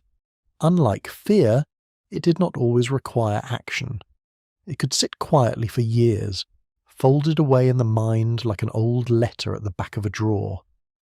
But if someone came and opened that drawer, if someone read aloud a name long kept silent, then memory could become as disruptive as any accusation. Clara Voss. The young woman sent away. The son. The household of standing. The gentleman already promised elsewhere. Miss Marple was careful not to arrive at conclusions too early. It was a habit she mistrusted in others and guarded against in herself. But the architecture of the matter was becoming clearer. Not complete, certainly. not yet capable of supporting accusation, but recognisable. A wrong had been done. Whether anyone now living had helped to do it, concealed it, regretted it, or merely survived it, remained to be seen. But something had followed Lionel Fenton to the river, and Miss Marple knew now that the next person she must speak with was Mr. Walter Grant. Chapter 6. The Groundskeeper by the Boathouse Entrance. Mr. Walter Grant received visitors in the afternoons, when his health permitted, and only in the front sitting room. This arrangement, Miss Marple understood, had been established by his daughter during the past 2 years, as his health had declined from robust independence to that more irritable condition in which a person remains mentally vigorous, while the body becomes increasingly unreliable. Mr. Grant had accepted the arrangement, but not graciously. He was a man, Miss Marple suspected, who had spent so long being competent that he regarded frailty not as a circumstance but as a personal discourtesy. She was admitted on Tuesday afternoon by Miss Evelyn Grant. Evelyn had clearly given the visit thought. There was a decision in her face, not eagerness, and not resignation either. Rather, the expression of someone who had weighed silence against speech and had chosen speech because silence had become too heavy. "My father is expecting you," she said. "That is kind of him." "I'm not sure kindness had very much to do with it." Miss Marple smiled faintly. It often does not in important matters. The front sitting room had a good aspect over the garden. Mr. Grant was already installed in a firm chair near the window, a rug over his knees despite the warmth of the afternoon. He looked smaller than Miss Marple had expected, and older than 70, with a narrow, precise face and sharp, dark eyes. His features had the refined austerity of a man whose life had been lived largely among documents, obligations, and carefully chosen words. He assessed Miss Marple at once. Miss Marple allowed herself to be assessed. It was, she felt, only fair. She had come to assess him. Evelyn placed Miss Marple in a chair arranged at a comfortable angle, then withdrew after a brief glance at her father. The glance held concern, discipline, and a touch of apprehension. Mr. Grant noticed it and pretended not to. The preliminaries were brief. Mrs. Fellows was mentioned. "Agreeable woman," said Mr. Grant, somewhat vigorous in conversation. "Vigorous is exactly the word," said Miss Marple. A small dry understanding passed between them. Then Mr. Grant folded his hands on the rug and came directly to the matter. "My daughter tells me you have taken an interest in the death of Mr. Lionel Fenton." "A sad affair," said Miss Marple. "Sad, yes, but you would not be here if sadness were the only point." "No," said Miss Marple, "I would not." He looked at her with something close to approval. "I have considered what I may properly say. There are limits. I shall make them plain as necessary. I shall respect them entirely." "Yes," said Mr. Grant, "I believe you will." For a moment he looked past her toward the garden, where the afternoon lay still and hot. Somewhere beyond the wall a wood-pigeon gave its long, drowsy call, as if determined to fill the silence with its own repetitive certainty. "When Mr. Fenton called upon me," said Mr. Grant, "I knew almost at once who he probably was." "From his appearance?" "No. His appearance meant nothing to me. From the name, from his questions, and from the quality of his persistence." Persistence? The particular persistence of a man who has spent much of his life approaching a door and has at last found the handle. Miss Marple sat very still. "That is a vivid description." "It was a vivid impression." He paused, gathering his thoughts into order. "Many years ago I acted professionally for a family of some standing in this area. I do not propose to name that family. I did not expect you to. My obligations do not dissolve merely because time has passed. A solicitor who speaks freely about former clients is worse than useless. He is dangerous." "Yes," said Miss Marple, "I quite agree." Mr. Grant inclined his head. "In the course of that association, I became aware of a situation involving a young woman employed in the household. Her name was Clara Voss." The name entered the room quietly, but it changed the air. She was the daughter of a schoolmaster from a village perhaps 15 miles away, Mr. Grant continued. She came to the household at 19 as a lady's companion. She was intelligent, well-spoken and orderly in mind. I met her 2 or 3 times in the course of business and thought her rather wasted in such a position. That is often the fate of capable women, said Miss Marple softly. Mr. Grant's mouth tightened, though not in disagreement. She remained there for 3 years. During that time she formed an attachment to the son of the household. An attachment returned? Yes. The word was brief, but it mattered. He was in his middle 20s. He was at the time engaged to a young woman of considerable family and fortune. The engagement was regarded by both households as settled. And Clara Voss became inconvenient. Mr. Grant's eyes flickered. That is the word that would have been used. And the truth? The truth, said Mr. Grant, is that she had trusted someone who was better protected than she was. Miss Marple thought of Evelyn Grant saying almost the same thing.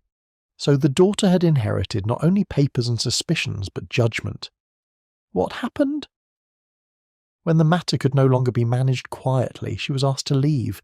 She was provided with a modest sum and a character reference which omitted the circumstances of her departure. The least that could be done, said Miss Marple. Mr. Grant's lips compressed. Yes, and perhaps rather less than should have been done. Outside, the wood-pigeon continued its lazy monologue. The garden seemed almost indecently peaceful. Clara went to a town in the Midlands, Mr. Grant said. She had no family connections there. Some months later, she gave birth to a son. Lionel? Yes, Lionel. He was raised under the name Fenton, which had been her mother's maiden name. Miss Marple looked down at her gloved hands. And Clara wrote to you. She did, some years later. Not demanding anything. No, not money. Not acknowledgement. Not revenge. She wrote to tell me the boy was well. She said she did not intend to trouble anyone. She asked only that the truth be recorded somewhere by someone who knew it. Mr. Grant's voice had changed. Not softened exactly, but grown thinner around the edges. I replied briefly. I confirmed that I had received her letter. And kept it. Yes. Together with your reply? Yes. Why? He looked at her sharply, but the sharpness was not hostile. It was the discomfort of a man confronted with the part of his own conduct he had not fully explained to himself. Professional habit, perhaps. Perhaps. Or a sense that records should exist. Yes, said Miss Marple. Records are sometimes the only justice left when people have been denied any other sort. Mr. Grant looked away. When he spoke again, his tone had regained its precision. Clara Voss died some years ago. I believe her death released certain papers and letters into her son's possession. Whether she intended that fully, I cannot say. But Lionel Fenton came here knowing enough to ask the right questions. And you answered them? As far as I considered proper, I confirmed that Clara Voss had been known to me. I confirmed that she had worked in this area. I told him that if he wished to know more about the family connected with her time here, the parish register might be a reasonable starting point. I also told him there were people in Milford Reach with long memories. But you did not direct him to Mrs. Pritchard by name. Mr. Grant's head came round sharply. No, I did not say you had. I wish to be clear. You are. His fingers tightened on the rug. I did not direct him to Mrs. Pritchard. There was emphasis there. Not fear, Miss Marple thought, but a solicitor's need to mark the boundary of responsibility. After a moment she said, I understand that Mr. Fenton and Mrs. Pritchard spoke near the Boathouse on Sunday afternoon. Mr. Grant's expression changed very little. I am not surprised. No. Once Fenton was in the village and asking questions, Mrs. Pritchard would have known of it. She knows her neighbourhood thoroughly. A stranger asking about old family matters does not remain invisible here for long. And what do you suppose she thought? That depends, said Mr. Grant, upon how much she had known before. Miss Marple waited. He looked tired now, though his mind remained perfectly alert. I think Mrs. Pritchard has long been aware that the matter was not honourably handled. By her husband. By the household. By the expectations of the time. By all those concerned who found silence more convenient than fairness. That includes rather a number of people. It usually does. There was no bitterness in his voice. That interested Miss Marple. Mr. Grant was not defending the past, but neither was he simplifying it. He'd seen too many legal arrangements, too many family settlements, too many respectable cruelties made to look orderly in ink. Was Mrs. Pritchard engaged to the son at the time? Miss Marple asked. Mr. Grant's silence answered before he did. Yes. And she married him? Yes. Knowing about Clara? I cannot say what she knew then. But later, I believe, said Mr. Grant carefully, that later she knew enough. Miss Marple considered that. A young woman of fortune engaged to a young man of standing. A companion in the household, an attachment, a dismissal, a child, a marriage proceeding as arranged, a widow, decades later, confronted by the grown son of the woman who had been sent away. It was not difficult to imagine Mrs. Pritchard's composure trembling over a teacup. And Mr. Fenton, said Miss Marple, when he visited you, was he angry? No. Distressed. Controlled. That word again. He was not a young man in search of drama. He was a man seeking certainty. There is a difference. Yes, said Miss Marple, a very great difference. He did not speak ill of his mother. He did not speak much of himself. He seemed concerned above all with accuracy. And after he left, I thought, said Mr. Grant slowly, that he would continue. I did not think he would abandon the matter. Did you think he would confront Mrs. Pritchard? I thought it likely he would speak to her. Did that trouble you? Mr. Grant looked at her. Yes, it was simply said. Because of Mrs. Pritchard? Because of everyone. Because truth, when it arrives late, does not arrive alone. It brings with it all the years in which it was absent. Miss Marple said nothing for a moment. Then she rose. You have been very helpful, Mr. Grant. I have been as helpful as I can properly be. That is often enough. Evelyn returned to show Miss Marple out. In the hallway she looked searchingly into Miss Marple's face. My father told you? What he felt able to tell me? Was it enough? Miss Marple's expression was gentle. It was enough to make certain things clearer. But not everything. No, said Miss Marple, not everything. She left the Grant house and chose the river path rather than the lane. That afternoon she preferred the company of water to the company of cottages. The river moved beside her with its customary indifference, and she found that indifference almost comforting. Human lives tangled themselves in pride, loyalty, shame, resentment, pity, and love. Rivers carried everything onward without asking who had deserved what. But even as she walked, Miss Marple found her thoughts returning not to Mrs. Pritchard, nor to Clara Voss, nor even to Lionel Fenton. They returned to Samuel Pike, Mr. Pike, who had been at the Boathouse when Mr. Fenton and Mrs. Pritchard spoke on Sunday. Mr. Pike, who had been quite clear that he had not listened. Mr. Pike, who had volunteered too quickly that it was none of his business. People who had truly heard nothing, Miss Marple had found, seldom took such care to explain the purity of their ignorance. She did not believe Pike had done anything wicked. Indeed, she did not yet believe that anything wicked had necessarily been done in the present. But she did think that the caretaker had heard something, or seen something, or understood something, and had folded it away in that plain, stubborn mind of his under the heading, "Not my affair." Only now, with Mr. Fenton dead, it had become someone's affair. The path curved down toward the landing.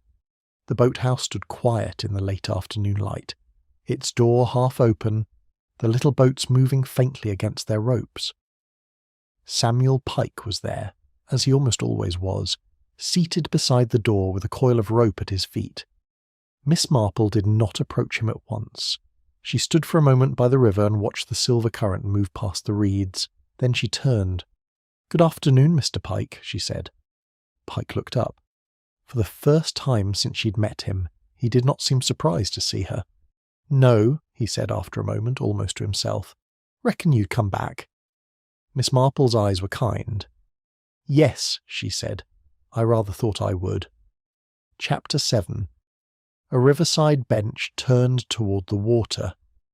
There is a peculiar stillness that belongs to a river in the middle of a weekday morning. It is not the stillness of emptiness. Rivers are never truly empty. They are always occupied with their own secret movement, with the slow shifting of light, the faint parting of reeds, the small invisible traffic beneath the surface. But when the pleasure boats have not yet appeared, when the fishermen have gone home for their elevenses, and when no one is standing on the bank with any particular expectation of the water, the river seems for a little while to belong entirely to itself. On such a morning Miss Marple sat upon the wooden bench in the riverside garden of the Anchor and Bells. The garden, which Mrs. Cowworth made available to guests and occasional visitors, with a kindness she would have described merely as practical hospitality, sloped gently toward the water. From the bench one could see the landing some 30 yards upstream, the boathouse beside it, and the line of willows beyond the bend. It was there, on a calm Monday morning not quite 2 weeks earlier, that Thomas Rye had found the little green boat among the reeds, and in the boat Lionel Fenton. Miss Marple had brought her knitting, as she often did when she wished to think without appearing to be doing anything of the kind. The needles moved quietly in her hands, but her mind was not upon the wool. It was upon Clara Voss. She thought of a girl of 19 arriving at a large country house as a lady's companion, well-spoken, intelligent, useful, and perhaps already aware that the world had allotted her a smaller place than her abilities deserved. Mr. Grant had called her orderly in mind. Miss Marple liked that description. It suggested not coldness, but steadiness. A person who could understand things, endure things, and set her life in some kind of shape even when others had disordered it. 3 years in a household could be a long time. People living under one roof, even when divided by rank, are brought into a kind of nearness that society pretends not to notice. They pass one another on stairs. They hear voices through doors. They know moods, habits, preferences, small kindnesses, small weaknesses, and sometimes, in such conditions, an attachment forms before anyone has admitted that it is forming. Miss Marple did not think harshly of attachments. Human affection, she had observed, was rarely tidy. It came inconveniently, unequally, often unwisely, and nearly always with far more force than the arrangements made to contain it. A young man in his middle 20s, already engaged to a suitable young woman of family and fortune, might still love, or believe he loved, someone who had no approved place in the life planned for him. No, the attachment itself was not the cruelty. The cruelty lay in what followed. Clara Voss had borne the consequence. The young man had not. The household had been preserved. The proper engagement had continued. Respectability had remained intact, and the disturbance had been quietly removed to a town in the Midlands, where a young woman with no family connections had begun again, under circumstances which must have required immense courage simply to survive. Miss Marple's needles paused. She thought of that courage, not the kind sung about in public or rewarded by monuments, but the quieter kind, taking rooms in an unknown town, finding work, raising a child, keeping bitterness from becoming the atmosphere of a home.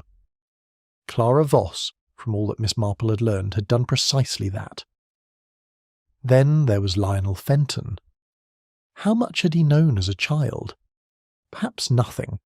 Perhaps only the faint unease that children sometimes feel around subjects adults will not discuss. Perhaps he had known there was a gap where a father's name should be, and had grown used to walking around that gap without looking directly into it.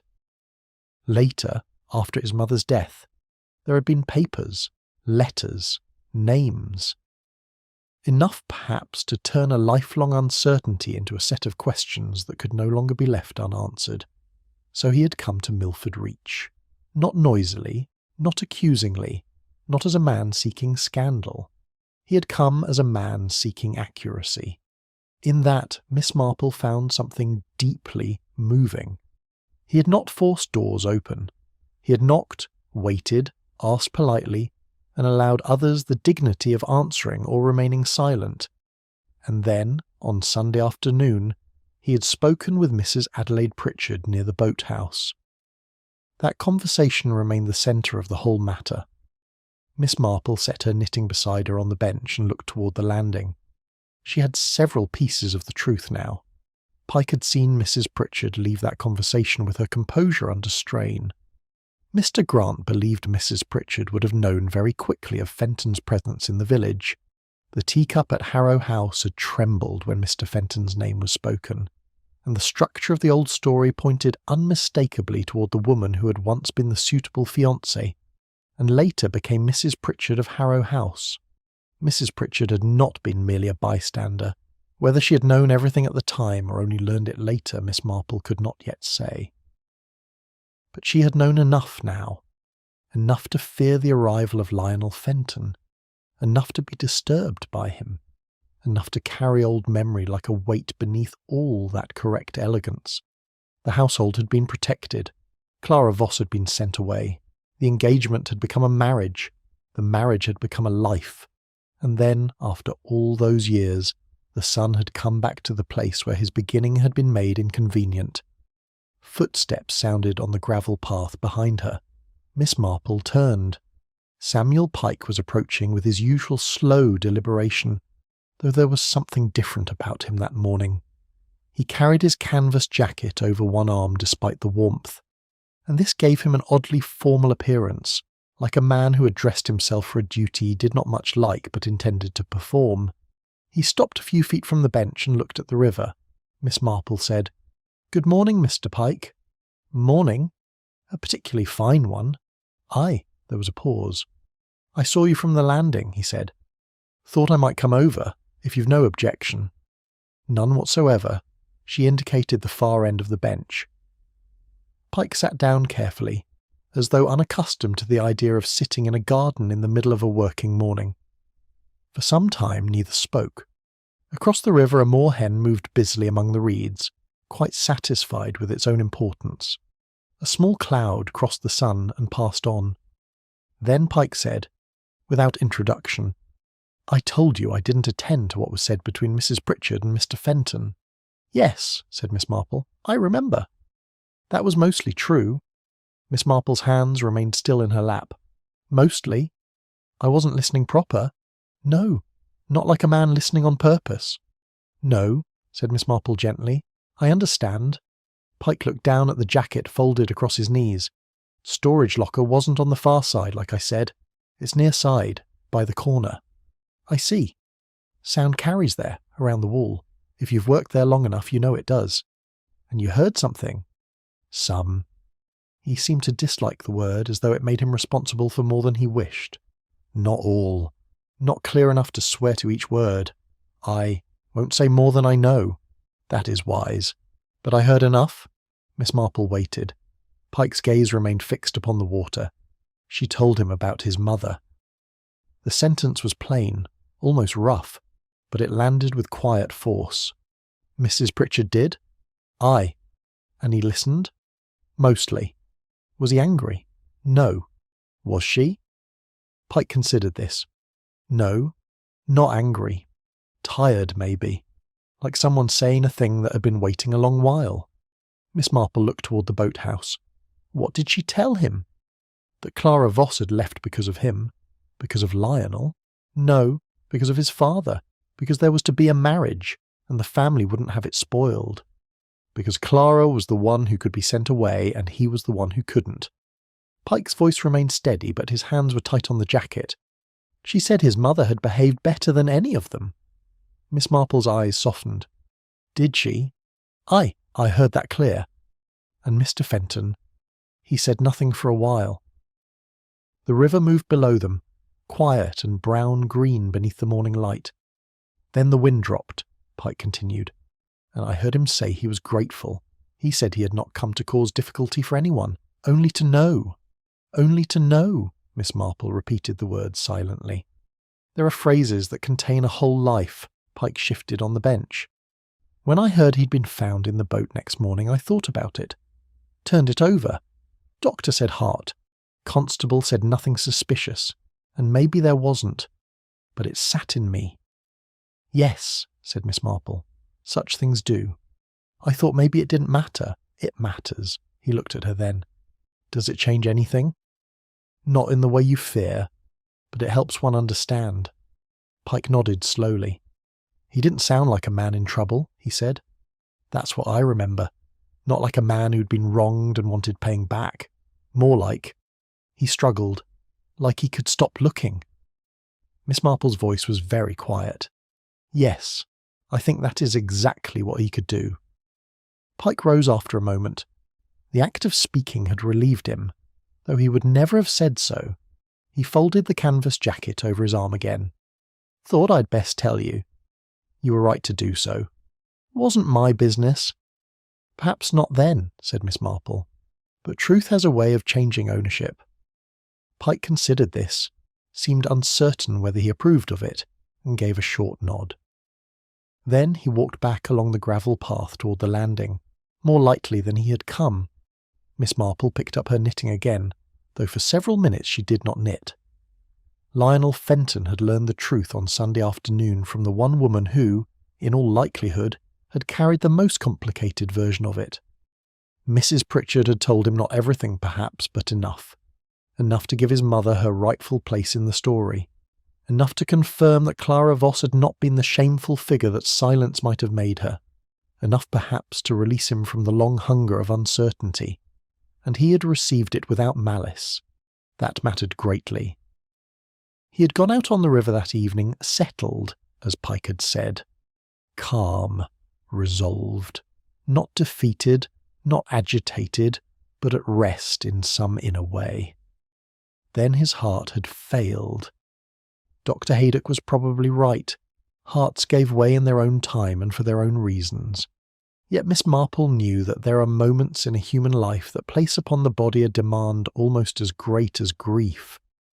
Moments of release, moments when a weight carried for years is finally set down. The spirit may be willing to bear such moments. The heart is not always equal to them.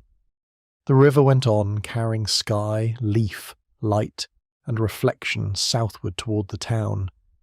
It had carried Lionel Fenton too for a little while, after he had found what he came to find. Miss Marple sat quietly beside it, and for the first time since she had heard of the dead man in the boat, she felt that the mystery was no longer dark. It was sorrowful. That was not the same thing. Chapter 8. Letters. Bound together with twine. Constable Hedges of Milford Reach was a young man who had gained the goodwill of the village by being sensible, modest, and present when needed. This last quality is not to be undervalued in a village. Constable. Milford Reach did not require brilliance from its police. It required steadiness, discretion, and a willingness to appear at awkward moments without making those moments more awkward still. Constable Hedges possessed these virtues in sufficient measure. He had handled the death of Mr. Lionel Fenton properly. The body had been examined. Dr. Haydock had found no evidence of violence. The circumstances had been reviewed. The inquest had confirmed natural death. The official matter had therefore been closed with the quiet efficiency appropriate to such a case. He was consequently a little surprised when Miss Marple appeared at his small office, beside the post office on Wednesday morning. She introduced herself with pleasant directness. Constable Hedges, who had already heard of her presence in the village, and had formed the impression that she was not quite as casual an elderly visitor as she appeared, asked how he might help her. "I wondered," said Miss Marple, "whether the personal effects of the late Mr. Fenton have yet been collected by any representative of his family." "Not yet. A solicitor from Hertfordshire has written. He is expected later in the week." "And the effects are secure?" "At the Anchor and Bells. Mrs. Cowworth has kept his room undisturbed." "Very sensible." Hedges looked at her carefully. "Was there something particular you had in mind?" "Only a small point. As a matter of routine, I imagine someone examined his papers sufficiently to establish who should be notified." "Yes, I looked through them for that purpose." There was an address book. That gave us what we needed. And his other papers? Nothing that seemed connected with the death. Some old letters, personal correspondence by the look of it. Were they read? Not beyond establishing what they were. Miss Marple nodded. That was proper.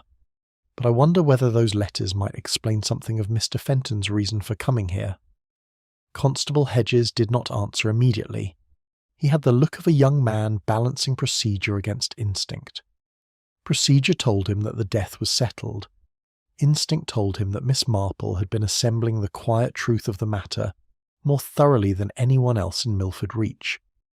At last he said, "If Mrs. Calworth is agreeable, and if the letters are left exactly as found, I see no objection to your looking at them. I shall come with you."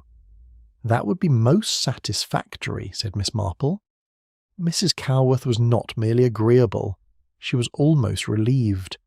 The innkeeper's wife had liked Mr. Fenton. His death had left in her not suspicion exactly, but an unsettled kindness, a desire that someone should understand him properly before his belongings were packed away and sent to people who had not seen him take breakfast alone in the small dining room. She led Miss Marple and Constable Hedges upstairs. Mr. Fenton's room had been kept closed since his death. When Mrs. Calworth opened the door, the air inside had that peculiar stillness of a room whose occupant has left without intending to return, and whose possessions are waiting, patient and faintly accusing, for others to decide their fate. It was a neat room. Miss Marple noticed that at once. The clothes remaining in the wardrobe were hung carefully. A folded shirt lay in a drawer. His shaving things stood in order upon the washstand. There was nothing careless, nothing theatrical, nothing suggestive of turmoil. On the small writing table by the window lay 2 books, a folded map of the county, a pocket-book, and a bundle of letters tied with brown string. Miss Marple looked at the bundle for a moment before touching it. Old letters have an atmosphere of their own. They contain not merely words but time, the hands that folded them, the eyes that returned to them, the changing heart of the person who kept them. With Constable Hedges standing respectfully aside and Mrs. Calworth watching with anxious interest, Miss Marple untied the string. There were 11 envelopes. They varied in age and size, but all were addressed in the same hand. The writing was clear, educated, and slightly inclined to the right. Not a showy hand, but an orderly one. A hand accustomed to forming thoughts carefully before setting them down. The envelopes had been handled often. The paper was softened along the folds and edges, as if taken out and replaced many times over many years. They were addressed simply to Lionel. Each was signed with a single initial. See Miss Marple read them slowly. She did not skim. Letters, in her opinion, deserved more respect than that, especially letters written in affection. They were not always reliable about facts. People who love are often mistaken about facts. But they are exceedingly reliable about the shape of feeling, and feeling, properly understood, is often the key to fact. The earliest letters had been written when Lionel was too young to read them. That, perhaps, moved Miss Marple most. They were addressed to the child as though he could understand. They described a new town, a small set of rooms, work found in a lending library, wages that were sufficient if one is careful, and the ordinary sacred details of a young child's existence. His sleep, his appetite, the way he watched light on the wall, the particular seriousness with which he had once held a wooden spoon. Clara Voss had written these things not because the child needed them then, but because she did. Writing had given shape to endurance. There was no bitterness in the letters. That was the great and remarkable thing. No bitterness, no self-pity, no appeal to injury, no naming of the household, no naming of the father, no attempt to make the child carry a grievance before he could even carry memory. Instead, there was warmth, intelligence, discipline, a quiet determination to build a life forward rather than live backward. Mrs. Calworth, standing near the door, wiped one eye with the edge of her handkerchief and pretended she had not. Constable Hedges looked out of the window. Miss Marple read on. The later letters were more conversational. They spoke of books, school, small economies, weather, meals, and hopes expressed in careful proportion. Lionel, as he grew older, had apparently been studious, observant, and inclined to ask questions.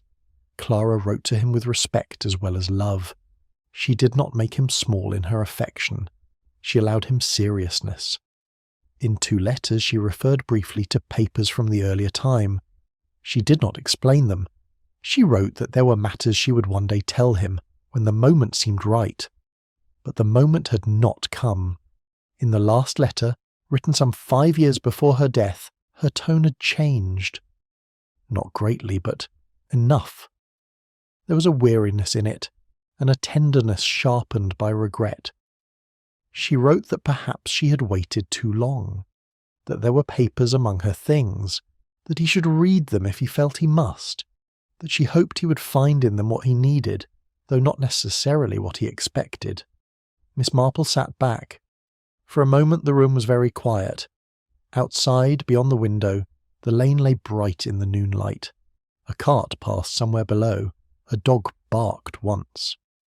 Ordinary life, thought Miss Marple, has a rather heartless talent for continuing. She retied the bundle with the same knot. It seemed important. "Well?" asked Constable Hedges gently. Miss Marple rested her fingers for a moment upon the letters. "I think," she said, "that they explain why Mr. Fenton came to Milford Reach. And his death? I think they explain the state of mind in which he came, and perhaps the state of mind in which he left the landing that Sunday evening." Hedges looked troubled. "You still believe it was natural?" "Yes," said Miss Marple, "I do." Mrs. Calworth gave a little breath, half relief and half disappointment. People often prefer death to be either entirely simple or properly criminal. Human sadness, when it falls between the two, is harder to arrange. But natural, Miss Marple added, does not always mean meaningless. They went downstairs to the small parlour, where Mrs. Calworth had made tea with the evident intention of providing an opportunity for conversation. Miss Marple accepted a cup with gratitude. Constable Hedges excused himself after a few minutes, having duties that allowed him, perhaps mercifully, to escape the emotional atmosphere of old letters. Mrs. Calworth sat opposite Miss Marple. "I thought when he came," she said, "that he had something on his mind. Yes. He was never troublesome, never sharp. But there was a look to him sometimes, as if he were listening for something no one else could hear." "That is very well put." Mrs. Calworth flushed slightly at the praise. "Do you think he found what he came for?" Miss Marple looked toward the window where the light was bright on the sill. "Yes," she said, "I believe he did." "And was it a comfort?" "I think in the end it was." Mrs. Calworth nodded. "I hope so. He seemed a good gentleman." "He was, I think, a gentle one." That seemed to satisfy Mrs. Calworth, who poured more tea and said nothing for a while. Miss Marple returned to Mrs. Fellowes' house by the river road in the full warmth of noon. The willows cast long reflections into the water. The surface glittered in patches where the sun touched it. Everything looked peaceful, ordinary and almost innocent. But now the story stood nearly complete in her mind.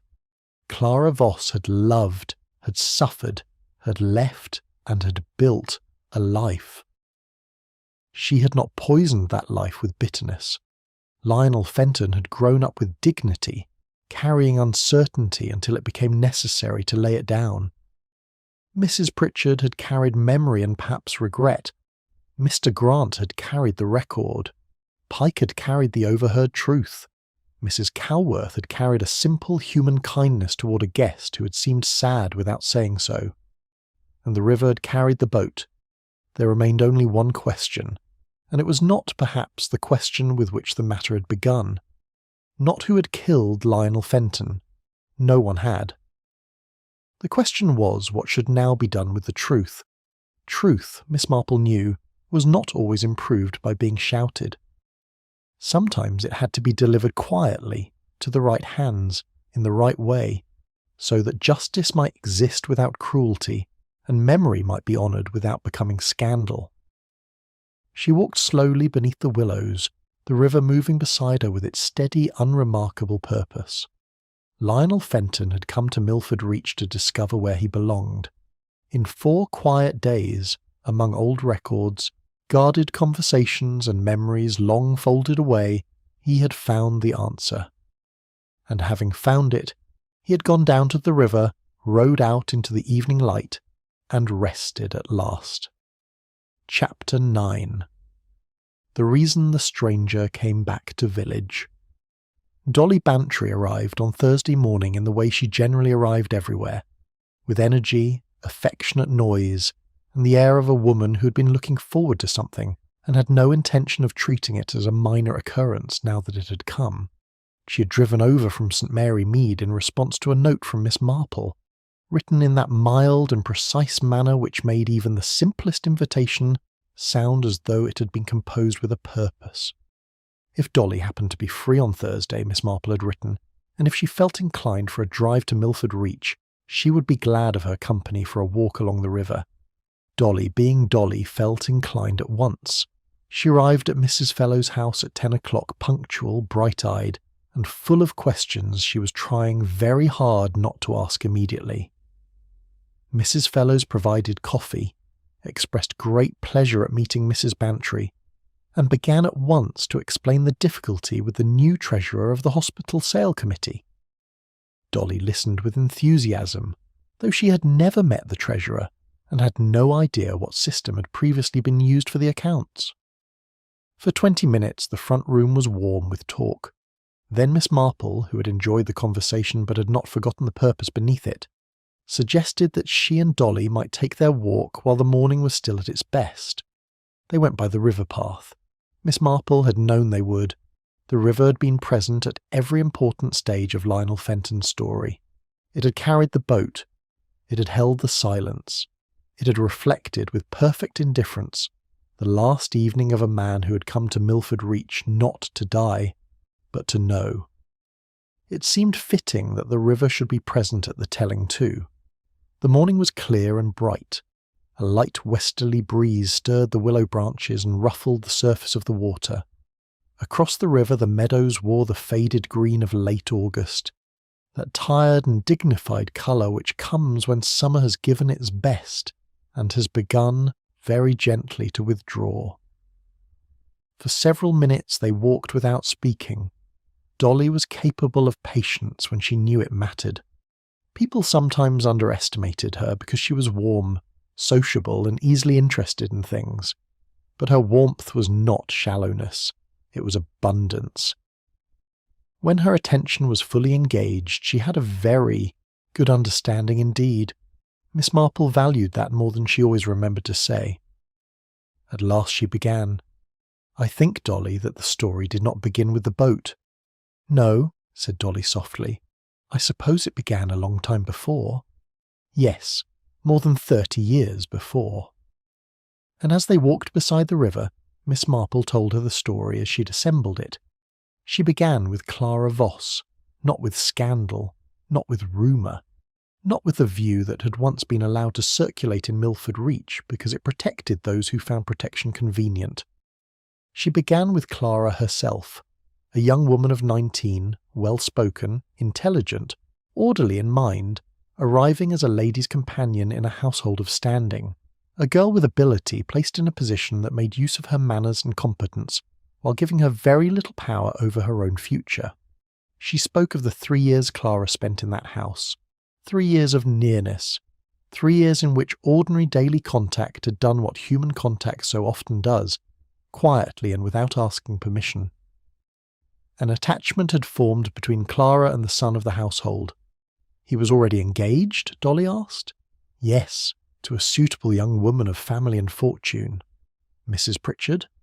Then Miss Adelaide, yes. Dolly looked troubled. Miss Marple went on. The attachment had become inconvenient, then impossible to conceal. The household had done what such households so often did. It had preserved itself.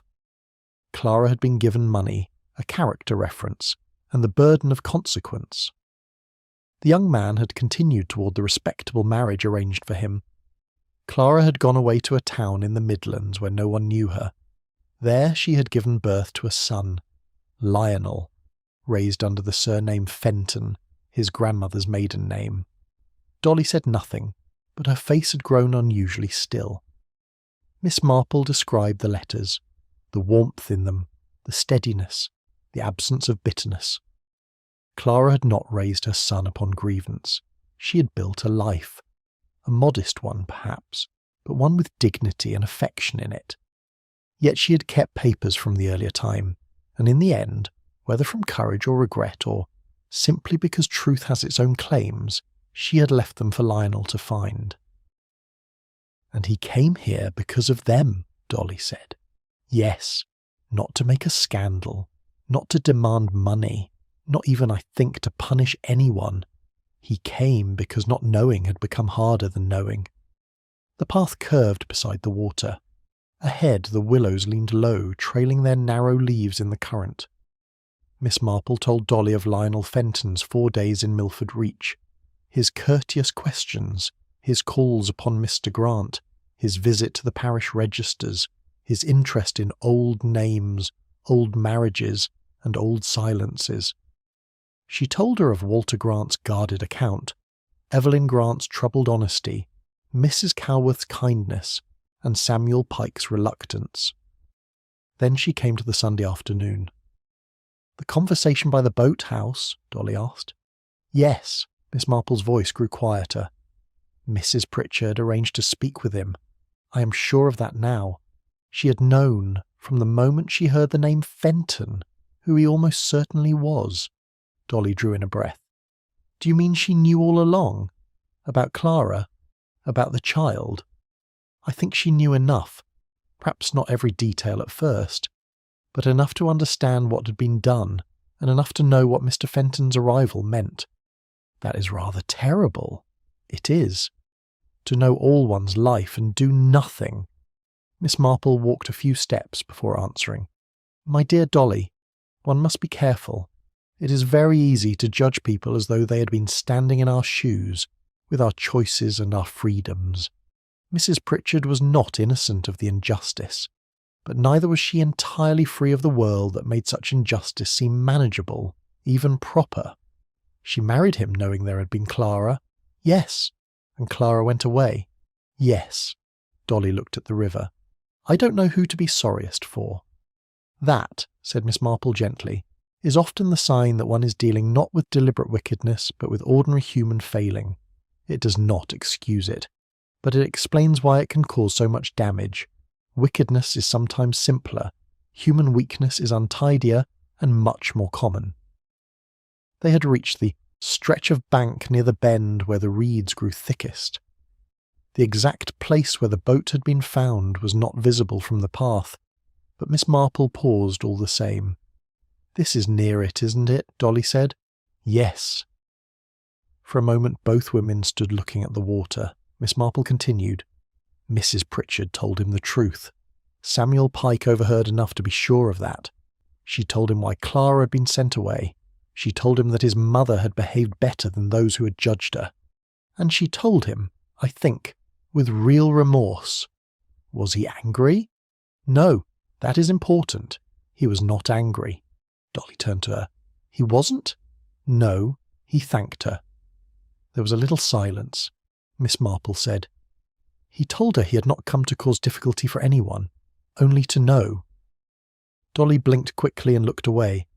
"Oh, Jane!" "Yes," said Miss Marple, "it is very moving." The river shifted softly beneath the willows. "He went out that evening in the little green boat," Miss Marple said. "Pike thought him calm, settled. That was the word he used. Like a man who had made up his mind. I think he had found what he came for. Not happiness, perhaps. One should not overstate such things, but certainty. And sometimes certainty is the nearest thing to peace that life offers. And then his heart gave way. Yes. You believe Dr. Haydock was right? I do. There was no murder here, Dolly. No violence, no secret hand. Only a man who had carried a question all his life and at last set it down." Dolly was silent for some time. Then she said, "It is a very sad story." "In some ways," said Miss Marple, but not only sad. Not only. No, Clara Voss lost much that ought not to have been taken from her. But she kept her dignity. She gave her son love instead of bitterness. Lionel Fenton came here with patience instead of resentment. Mrs. Pritchard, late though it was, chose to tell the truth when it would have been easier to say nothing. Dolly considered this. You always see further than other people, Jane. Miss Marple smiled faintly. I have merely had a great deal of practice looking at things that other people prefer to step around. That is not quite the same thing as merely. Perhaps not. They began walking again. There remains, Miss Marple said after a while, the question of what ought to be done. Dolly looked at her quickly. But if no crime was committed, no official action is needed. Dr. Haydock was right. Constable Hedges acted properly. The inquest reached the right conclusion. Then what do you mean? The truth is now known in parts. Mr. Grant knows his part. Evelyn Grant knows something of it. Pike knows what he heard. Mrs. Cowworth knows enough to understand Mr. Fenton kindly. You and I know the shape of it. But there is one person to whom it is not merely a story. Mrs. Pritchard. Yes, to her, it is lived memory. And you think she should do something? I think that may be for her to decide, but I also think the story has earned some acknowledgement. Clara Voss was owed fairness and did not receive it. Lionel Fenton came here to recover the dignity of his mother's history. He recovered it privately. Perhaps that is enough. Perhaps not. Dolly understood at once. You are going to Harrow House. I think I shall pay one final call. Dolly gave a firm nod. Quite right. I do not know what will come of it. No, but you must go. I believe so. I shall wait in the car, said Dolly with decision, and afterwards we can have luncheon at the Anchor and Bells. I expect Mrs. Cowworth can manage something. I think that is an admirable arrangement, said Miss Marple. They turned back toward the village, the river beside them moving at its own unhurried pace through the reeds and willow shadows. Nothing in the landscape had changed, and yet, as Dolly walked beside Miss Marple, she felt that the village ahead of them was not quite the same as it had been when she had first brought the news of the dead man in the boat. Then Milford Reach had seemed merely picturesque, respectable, touched by an unfortunate mystery. Now it seemed like every village Miss Marple had ever understood, peaceful on the surface, full of old arrangements underneath, and carrying quietly but persistently the weight of things once done and never properly named. Chapter 10. Still Waters Under the Weeping Willows. The afternoon had settled into the stillness particular to late August. The wind had dropped. The sky was a clear, uncomplicated blue. The fields, the lane, the trees, even the roofs of the village cottages seemed to have arrived at a temporary agreement to remain exactly as they were. At Harrow House, the yew hedge cast its precise shadow across the gravel, and the dahlias in the front border stood rich and confident in the light. Deep red, burnt orange, and gold, the colours of a season approaching its end without regret. Miss Marple rang the bell. The same parlour-maid admitted her. This time there was a shade more warmth in the woman's manner, the almost imperceptible softening that comes with a second encounter. Miss Marple was shown into the drawing-room without any suggestion that her visit was unexpected. That interested her. Mrs. Pritchard, she felt sure, had been expecting her. The drawing-room was as orderly as before, flowers arranged with quiet skill, books in their proper places, river watercolours on the wall, silver and china reflecting the afternoon light. But to Miss Marple it seemed subtly altered. Rooms are not changed only by furniture. They're changed by what has been admitted into them. Mrs. Pritchard entered after a shorter interval than on the previous visit. She was as composed as ever, upright, elegant, and carefully dressed. Yet the quality of her composure had changed. It was no longer quite the effortful composure of a woman determined not to tremble. It had become something plainer, less defensive. She looked, Miss Marple thought, like a person who had reached a decision and found, to her surprise, that decision was less exhausting than avoidance. "Miss Marple," she said, I thought you might come again before leaving Milford Reach." "I hope my visit is not unwelcome." "No," said Mrs. Pritchard, "it is not." She said it honestly. That mattered. They sat opposite one another. For a moment there was the particular silence that falls when two people both know the real subject, and are deciding who will give it a name first. Mrs. Pritchard did. "I owe you certain explanations." Miss Marple folded her hands. "Only if you wish to give them." "I do."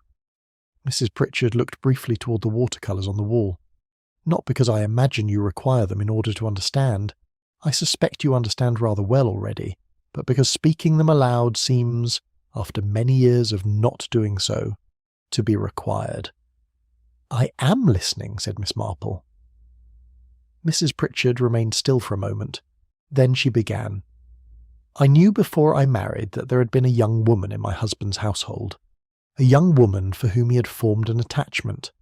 She spoke evenly, not coldly. The words had clearly been prepared, not to deceive, but to remain steady under the pressure of being spoken. I was told by my mother. She had been told by someone in a position to know. The information was delivered to me not as a warning against the marriage, but as something a sensible young woman should understand and put in its proper place." "And you were very young." 23. "That is young." "I did not think so at the time." "No," said Miss Marple, "one seldom does." The match was considered excellent. The young woman had already left the household by then. The feeling, among those who mattered, was that the matter had been resolved. "Resolved?" Miss Marple repeated softly. Mrs. Pritchard's mouth tightened. "Yes, that was the word that would have been used." "And you believed it?" "I believed it because it was convenient to believe it. Or perhaps I persuaded myself to believe it. There is a difference, though one rarely sees it clearly at 23. She looked down at her hands. "I married him. The marriage was not unhappy. I will not pretend it was a great romance, because it was not. But there was respect. There was companionship. In many ways there was contentment. He was not a cruel man. No, but he had done a cruel thing." The room was very quiet. Outside, somewhere in the garden, a bird called once and fell silent. Mrs. Pritchard continued. "I never spoke to him of Clara Voss. I don't know whether he knew that I knew. I suspect he did not. He was not a man who found it natural to imagine that women possessed information unless it had been formally given to them, nor that they might know how to use it." There was no bitterness in her voice, only accuracy. "It was not malice," she said. "It was habit. The habit of his class, his sex, his upbringing. That does not excuse it, but it describes it." "Yes," said Miss Marple, "and descriptions are often more useful than excuses." Mrs. Pritchard looked at her, and for the first time there was a faint warmth in her eyes. "When I first heard the name Fenton," she said, "I knew." "Through Mrs. Cowworth?" "Yes, it came in the ordinary way, village news. A gentleman at the inn asking questions. The name reached me, and I knew at once. Not from any particular fact about the child. I had never known his name, but from the accumulated knowledge of 40 years. The child existed. Yes, somewhere. I had always known that.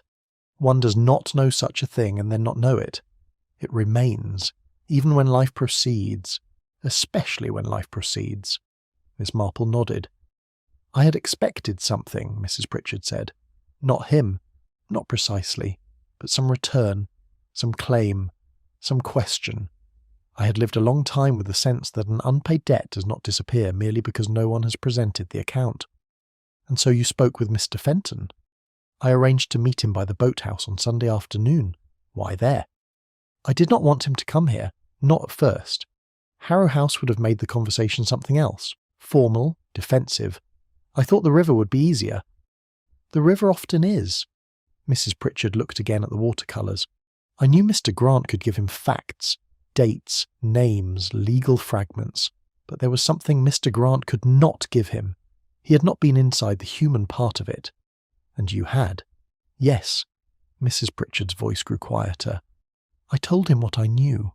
I told him that his mother had been treated unjustly. I told him she had been placed in an impossible situation by people who could have chosen decency and did not.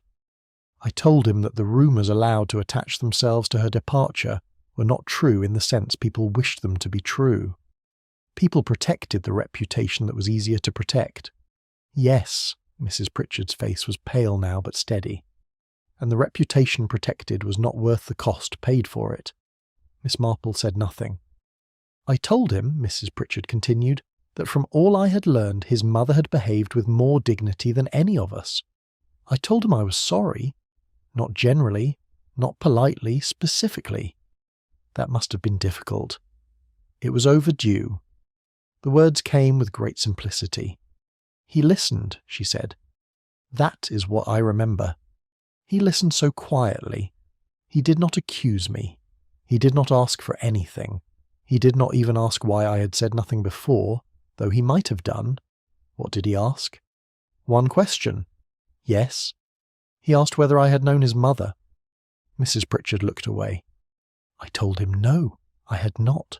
And I told him I was sorry for that too, because I believed she would have been worth knowing.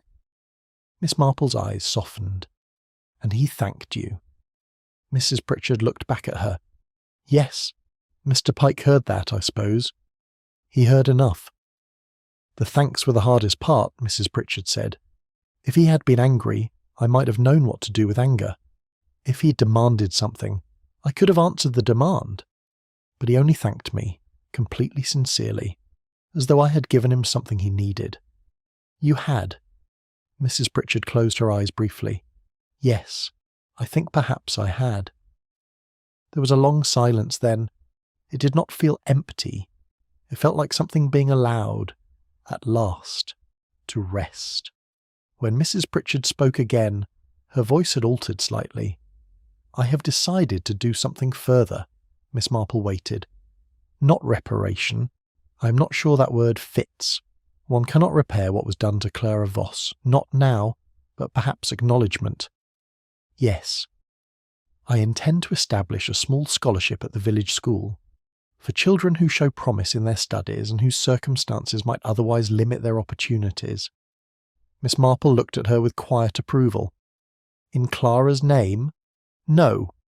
Mrs. Pritchard shook her head. I do not feel I have the right to use her name publicly. She did not choose publicity in life, and I cannot choose it for her in death. It will be described simply as a scholarship in memory of a local woman of ability.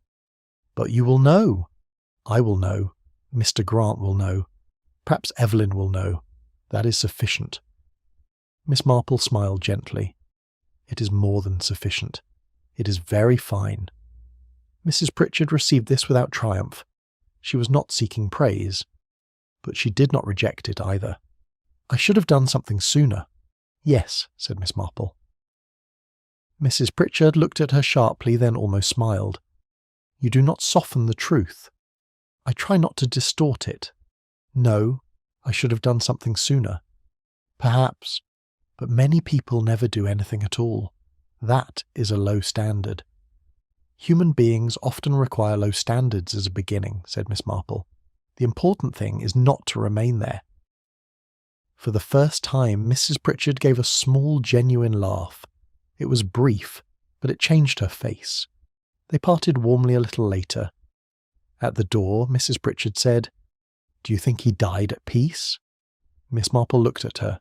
Yes, she said. I think he did. Mrs. Pritchard's mouth trembled once, but the old defensive composure did not return. She only bowed her head slightly. Thank you.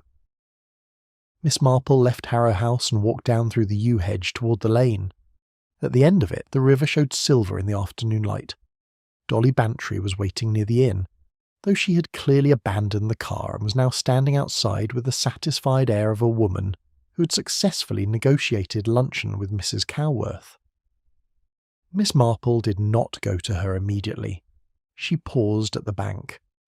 The willows trailed their long branches into the current, as they had done all summer, and as they had no doubt done for many summers before anyone in Milford Reach had been born. The water moved beneath them quietly, carrying light, sky, leaves, and all the small reflections of the day. Miss Marple thought of Clara Voss, a young woman sent away who had built a life of quiet integrity in a town where no one knew the whole of her story. A woman who had written letters full of warmth to a child too young to read them. A woman who had chosen not to hand bitterness to her son, though bitterness had been offered to her in abundance. She thought of Lionel Fenton, a man who had come south in the late summer of his last year to discover who he was. He had come with patience, courtesy, and without malice. He had found the truth, not a perfect truth. Truth rarely is, but enough. He had gone out on the river with the peace of a man who had completed something important. She thought of Mrs. Pritchard, not innocent, not wicked, a woman shaped by her time, her class, her marriage, and her own choices. A woman who had carried knowledge for 4 decades, and when the moment finally came, had chosen the harder thing. That did not erase the wrong. Nothing could. But it mattered. Miss Marple had always believed that people were very apt to misunderstand respectability. They defended it in curtains, manners, correct marriages, proper notices, and the careful avoidance of scandal. But true respectability did not lie in preserving one's standing at any cost. It lay in treating people fairly when the world provided every excuse not to bother. Clara Voss had possessed that kind of respectability. So, in the end, had her son. And perhaps Mrs. Pritchard, late but not too late to be counted, had moved toward it too. The story was not a happy one. Miss Marple did not believe in making things happier than they were. It had cost too much, and the cost had fallen too unevenly. At almost every important turn someone might have acted better, sooner, more bravely. But neither was it only sad. There had been damage, yes, but also endurance. Silence, yes, but also truth. Delay, yes, but also acknowledgement. And in the quiet scholarship Mrs. Pritchard intended to establish, some child not yet known to any of them might one day be helped, because Clara Voss had once been denied help when she needed it most. That was not justice in the grand sense, but it was not nothing. Dolly appeared at the end of the lane and waved. "Jane, Mrs. Calworth says luncheon is quite ready, and there is cold salmon." Miss Marple raised a hand in reply. She looked once more at the river. It went on, patient, unhurried, indifferent to all conclusions. Beneath the willow trees the water held the afternoon light for a moment, then let it pass. Miss Marple turned from the bank and walked toward her friend.